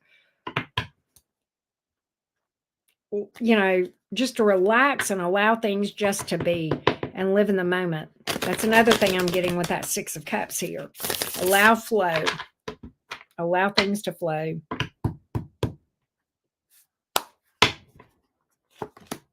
King of Pentacles here in the reverse, Four of Swords. So what I get, okay, here's another thing I'm getting from this thing. All right, I'm kind of getting that you're burning the candle at both ends with the Four of Swords here, even the Emperor in reverse, and you may be dealing with an exhaustion, okay? And I think that may be what this is that you're trying so hard to keep so many irons in the fire here, and you're about to lose control of everything if you don't take a time out and rest. I don't know if this makes any sense or not to you. And right now, I kind of feel like with that King of Pentacles here in the reverse, whether you realize it or not, you may be in a place of vulnerability where, things are kind of in this house of cards energy, okay? And the best thing for you to do to take care of yourself to avoid a complete disaster here is to rest, okay? And relax and allow things to flow. You are reminded that you are being divinely guided, okay? But at the same time, don't make the divine put you on a forced rest. Seek Karen for details. How many times have you seen me be put on a forced rest since you have known me? My God, it's insane. Don't do that. Don't make the mistakes that I have. All right. But I feel like it's time for some self-care and rest, because I feel like I feel like this is a twofold thing: the illusion of control, and also that, you're going to wear yourself out if you don't take a rest break. That's another thing that I'm feeling here. Yeah. Okay. Here's the thing. You're exhausted. You maybe have dealt with some pain here. You may be doing some shadow work and feeling some pain. You may have had some stuff to surface, Anastasia. I know you know what I'm talking about. You may have had some stuff to surface here, and it may be hurting you. And if that's the case, you need to ramp up your self-care even more. Okay. And take the time outs that you need to. Will you come back from this? Yeah, you're damn right. You're damn right. You're going to transmute this energy and make those lemons lemonade. Okay. But I also feel like that there's been some stuff that's happened, or either there's some stuff that's surfaced. It could be something that you're dealing with currently, or it could be that you've got stuff surfacing from your shadow that's making you in a place where you're vulnerable, where you're a little bit unstable, okay, and where you need to take a time out and really not from everything. I'm just saying you need to ramp up your self-care, ramp up mind, body, and soul, and get back to basics and really bring yourself back to yourself, okay, and do a lot of healing and shadow work. And I kind of feel like you're in this place of vulnerability, okay? Either you're dealing with current betrayal, or there is past pain that is surfacing in your shadow. And I don't know which it is. I don't know which it is. But I'm going to tell you, when that shit starts surfacing, okay, it can take you down and put you in a place of instability, okay? And also um put you in a place of vulnerability. All right. That's another thing here, where if you don't take a time out, then everything just kind of crashes. Right. And I don't want to see that for you. I don't want to see that for you. That's what I'm picking up here. Wow. Wow. Okay. Yeah. Fair. Fair. Fair. Awesome. You got this. I'm proud of you, Anastasia, by the way, for seeing this. So maybe this is kind of a big confirmation of all of that. So take care of you. All right. Take care of you. Next up is it Deej or Dej? Let's see here. You guys see. What do we got? Is this connection with my person dead? Deej as a Pisces. Here we go, Deej. Here we go. Oh, yeah. Panise, I need a new question from you. Oh, I think I saw it. I think Panise wanted to know what spirit wants. What does spirit want? Ah, okay, I gotcha.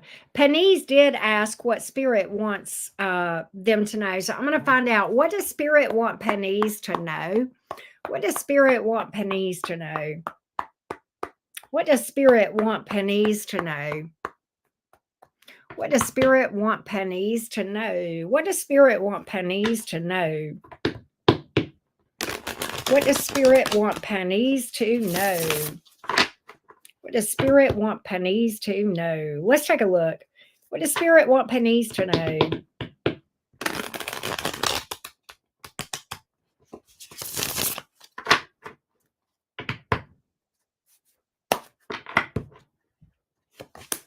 Queen of Pentacles here is in the reverse. Strength. Okay. Knight of Pentacles in reverse. Okay.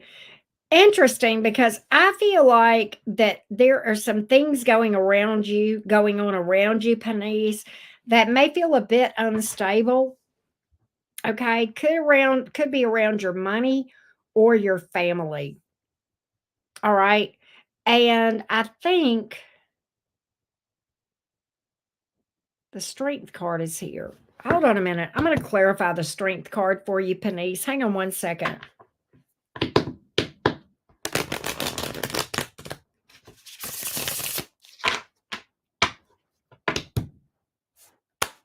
Why is a strength card here? All right. Okay. This may be in the workplace, all right? It could be in the workplace or family.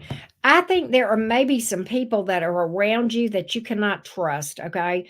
Knight of Swords here is in the reverse. You may have some people that you can't trust, okay? Two of Wands in reverse. The reason the Strength card is here is that you kind of need to hold back from opening up. Don't make decisions based on what these people tell you, whether this is your family or coworkers here, okay? There's people or a person around you that you cannot trust, all right? And this is telling me hold back to make a decision until you know more and you see more, all right? And also know your value. That's another thing here with the Empress card here. Know what you bring to the table. I don't know why that's important. Tell me more for Penise, please. Tell me more for Penise.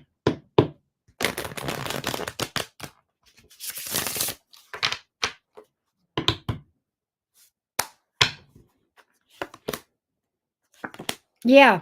All right, listen. I feel like this Ace of Cups in reverse Tower card. There's somebody here. I don't know. Maybe it is romantic, but there's somebody around you you can't trust. And if you listen to them and take their advice and act on what they tell you, this could really not end well for you. Okay. The truth will come out on those people, but don't be a part of their disaster. All right. Let them go down without you going down with them by following their advice blindly. I am picking that up here. That's what I'm picking up here. All right. That's what I got. That's what I got. All right, let's go to Deej. Deej says, is this connection with my person dead? Let's read for the Pisces. Here we go. Let's look at the energies of this person towards Deej, the Pisces. Hang on just one second. The energies of this person towards Deej, the Pisces. The energies of this person towards Deej, the Pisces. The energies of this person towards Deej, the Pisces. Let's take a look.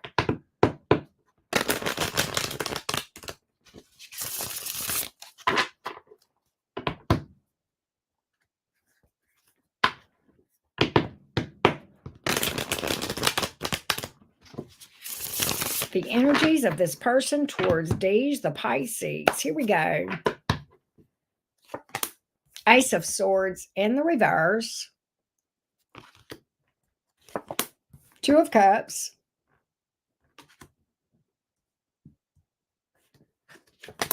Page of Pentacles.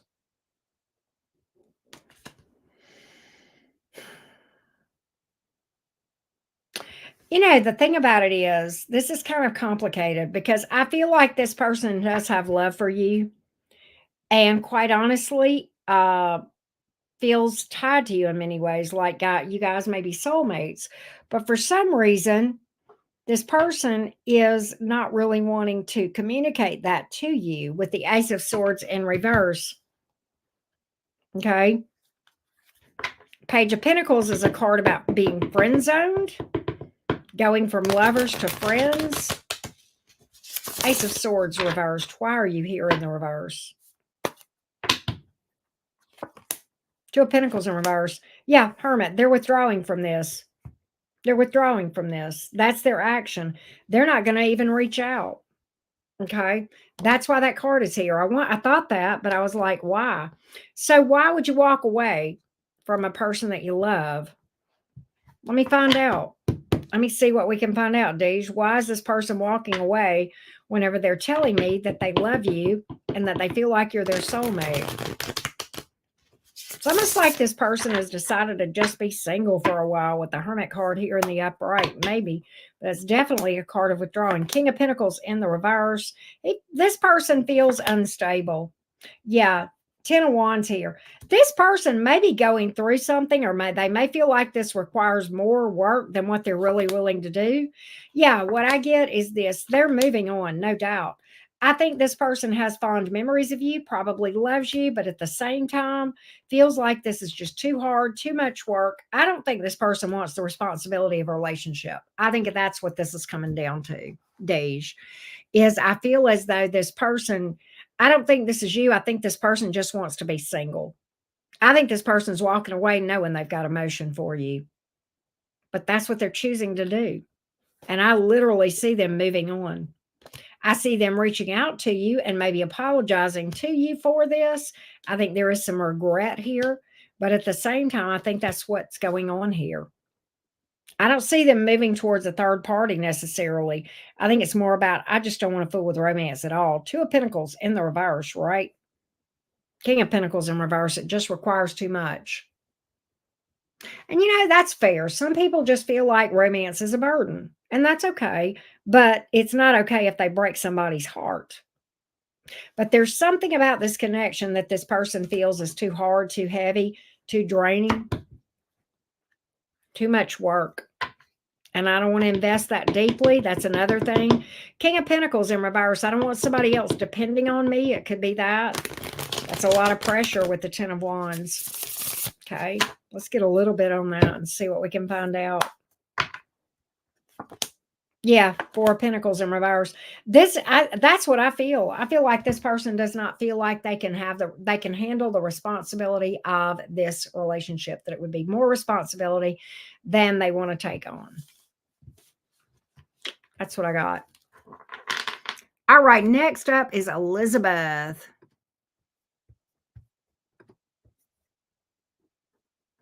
Okay, let's see here.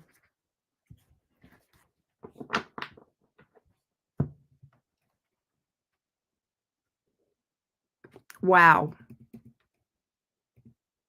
Okay. So we have a coworker situation where there was some sparks and then the person backed off, right?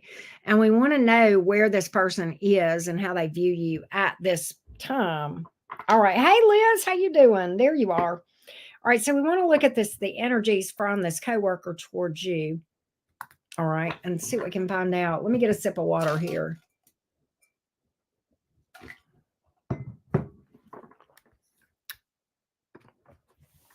Let's see what we can find out. Thank you guys so much for being patient. All right. What's going on with this coworker?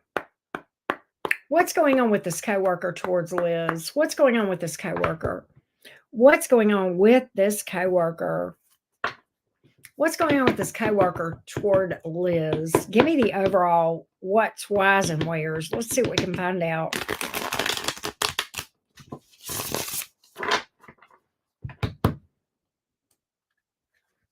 Give me the energies of this coworker toward Liz.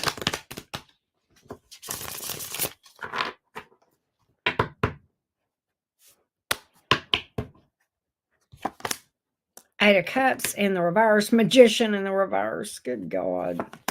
7 of Cups in reverse.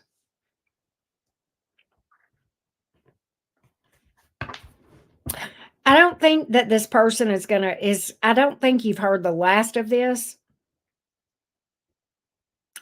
But I don't like this energy. Why is the 7 of Cups here in the reverse? Is this person in a connection? I don't like that Magician in the reverse like that when I'm seeing these other cards here. Is this person in a connection? No, they're not, but they are not far from it. They're fresh out of a breakup and they're in a place of vulnerability, all right? Or at least they're in those energies here. All right. They've definitely very much fresh breakup energy. Okay. Uh and that person is who this really that's why, see, I'm like, have they committed to somebody? No, it's not that, but there's somebody here in their energy that kind of stands apart from everybody else. It's kind of like the Seven of Cups is kind of like, you're the only one for me. And I'm like, who is that person? And that's what this is. Okay. All right, now the Magician card is here in the reverse, and the Eight of Cups is here in the reverse. The reason this is here is because they want that person from their past back. Okay. The Magician is here in reverse because right now they're in a place of vulnerability, powerlessness. That can be a little bit of a manipulative energy, but I am going to find out. I'm going to find out. Because I want to know why this person started flirting with you to begin with, right?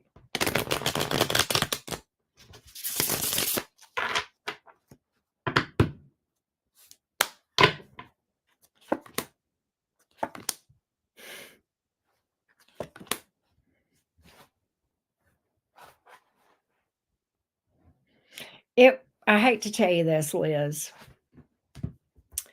This is all making sense now. All right, let me tell you everything going on here. Fresh breakup, bruised ego. Right here. Fresh breakup, bruised ego. There is sexual attraction to you, no doubt. There's also a lot of selfish ego energy here. And I hate to tell you. But I think this person found you attractive for sure. Okay. And then I feel like what happened is they went, oh shit, I don't want this to go anywhere. I wasn't for real, for real. Okay. This just felt good for a little bit, but like I can't take this seriously. Which, okay, good. If you're in this vibration, then don't break Liz's heart. But like you should have never done this to begin with, kind of thing. But at least this person saw it and stopped it before it got too far down the rabbit trail. All right. But yeah, this person is very much hung up on an ex and they have a bruised ego. And this was really a lot of sexual attraction, but also from a self gratification place with the devil card here. The devil in the upright is a very selfish energy. It is about the ego, the human ego. All right. Sometimes. All right. And that's what I feel like this. That's where I feel like, because I'm like, why the hell did you flirt with her to begin with? And this is what came out. A lot of sexual attraction, right? But not really wanting to truly be in a connection. All right. And even the Lover's card in the reverse can speak to somebody being hung up on another person. And in this case, there's a lot of past energy here. And there's some past betrayal, pain from something, and vulnerability with the Emperor card in the reverse, and being fixated on a certain person too. Right. And when I saw that Eight of Cups in the reverse, I'm like, why am I pulling a reconciliation card from somebody that would be a new connection? That's why there is reconciliation energy here, and that's the issue. So that's what I've got for you, Elizabeth, unfortunately. And I hate to break it to you, but that's what I'm seeing here. That's what I got. That's what I got. You going to bed, Pam? Good night, sweetie. Thank you so, so much.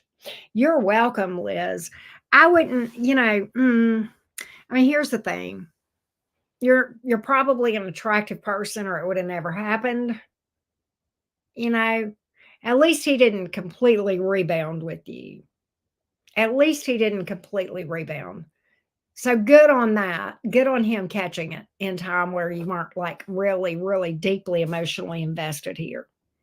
So good on that. Good on that.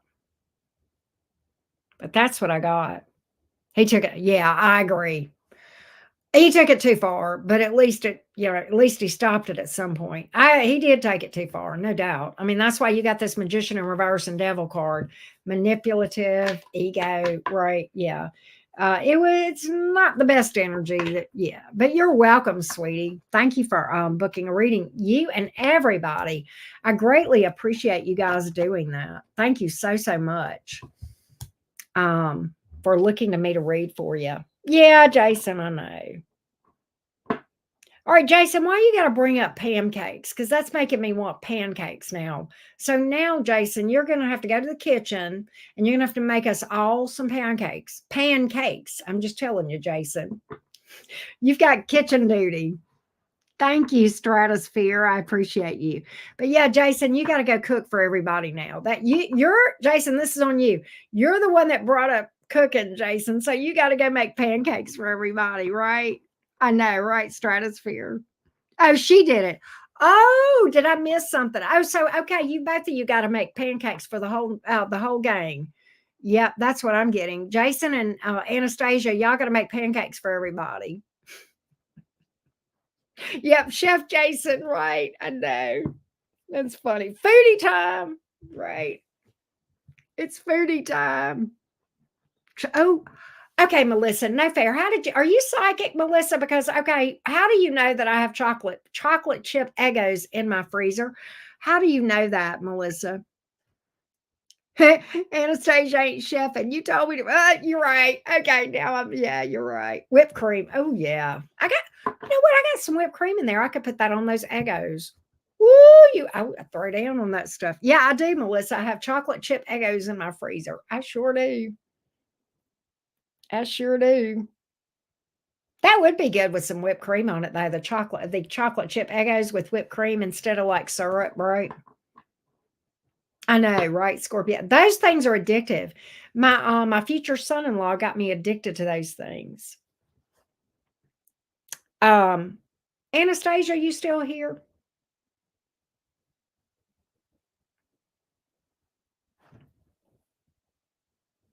Right, Lego my ego. I know. Come here, Carolina. Carolina wants to say hello to you. Come here. You want to come see everybody? Come on. Get right here. Come on, let me pick you up. Come on, pretty girl. Come here. Come on. Oh, that's good. Here, give me your honkus. Come on. Here, let me pick you up. Here, let me pick you up this way. Come on. There you go. That's good. That's good. That's good. Here, hold on. Here we go. I know.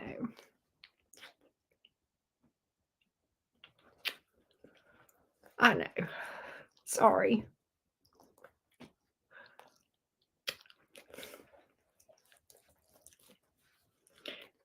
Jay, we've been struggling. Anyway, she just wanted to say sweet dreams. She just wanted to say sweet dreams. They are the best. So we've been struggling.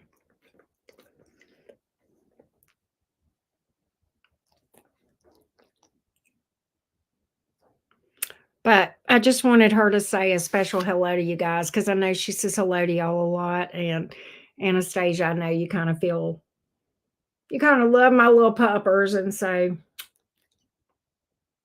she just wanted to say hello. Hello, Auntie Anastasia and everybody. Hello, all my aunts and uncles on YouTube land. Hello. Hello. Right. I love you. Oh, wait. Okay. You got your foot caught in my pants. Come on. All right. Hop that way. There you go. She's fine. You okay? She just gets so nervous and scared. She just gets scared. Yes, she does. Yeah. Been having some health issues. Health issues suck. They totally suck. But anyway, y'all just send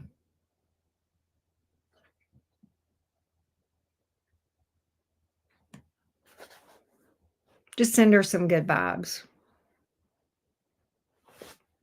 We would appreciate that. We would love that for sure. For sure. For sure. I know, right? One hand in my pocket. I know. But anyway, um, I am kind of pooped. I think I don't know if I'm gonna go. I think I may go make me some Eggos. I didn't make any Eggos. Thank you, Stratosphere. I appreciate that.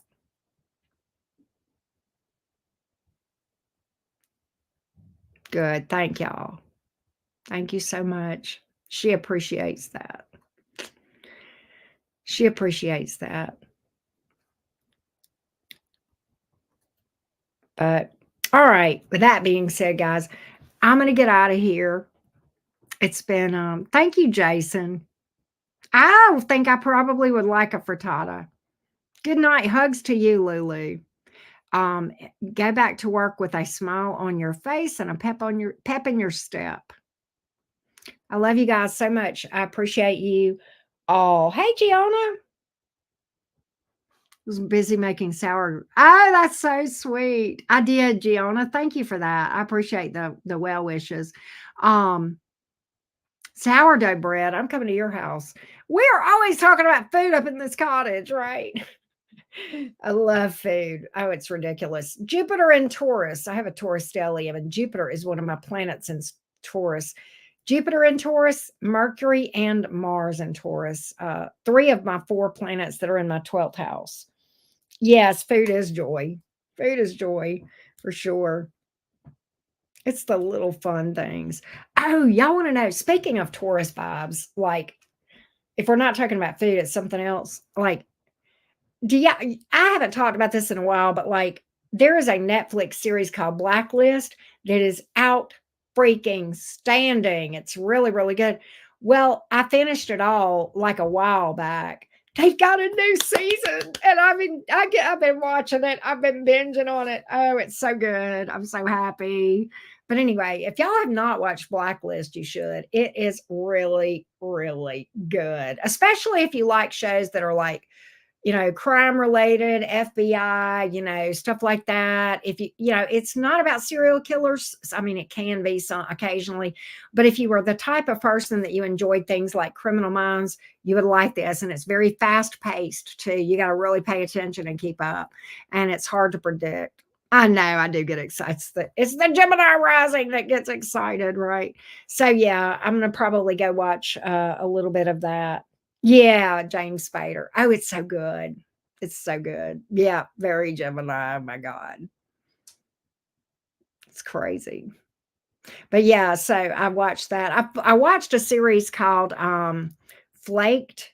It was more light, okay, but it was good. I enjoyed that one. It's pretty good. Right. I want to explore around on Paramount Plus. I subscribed to that because I wanted to watch the Super Bowl for that Super Bowl party I had at my house a while back. And but I haven't explored around on there. But that Blacklist season, I'm like, oh yeah. I saw that where it said new season. I'm like, fuck yeah. But it is good. I love Blacklist. Love on the Spectrum. It's good. Okay. I've seen that on there, but I didn't know if I would like it or not. But yeah, my Taurus and my Jupiter in Taurus likes to literally Netflix and chill with some good food. And when I say Netflix and chill, I mean really watch TV, right?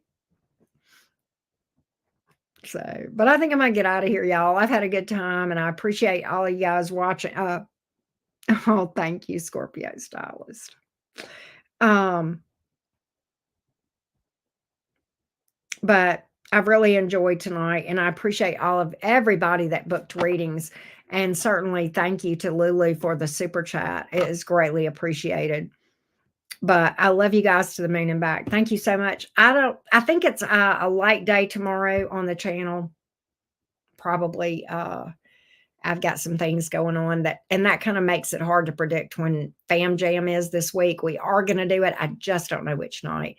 There are some things going on that are very day to day, if you know what I mean. Like we don't know things that are kind of hard to predict. So we're having to be super flexible this week, and I appreciate that you guys are doing that too. But I promise to give you as much heads up on Fam Jam for this week as I can. All right, I love you guys to the moon and back. Peace.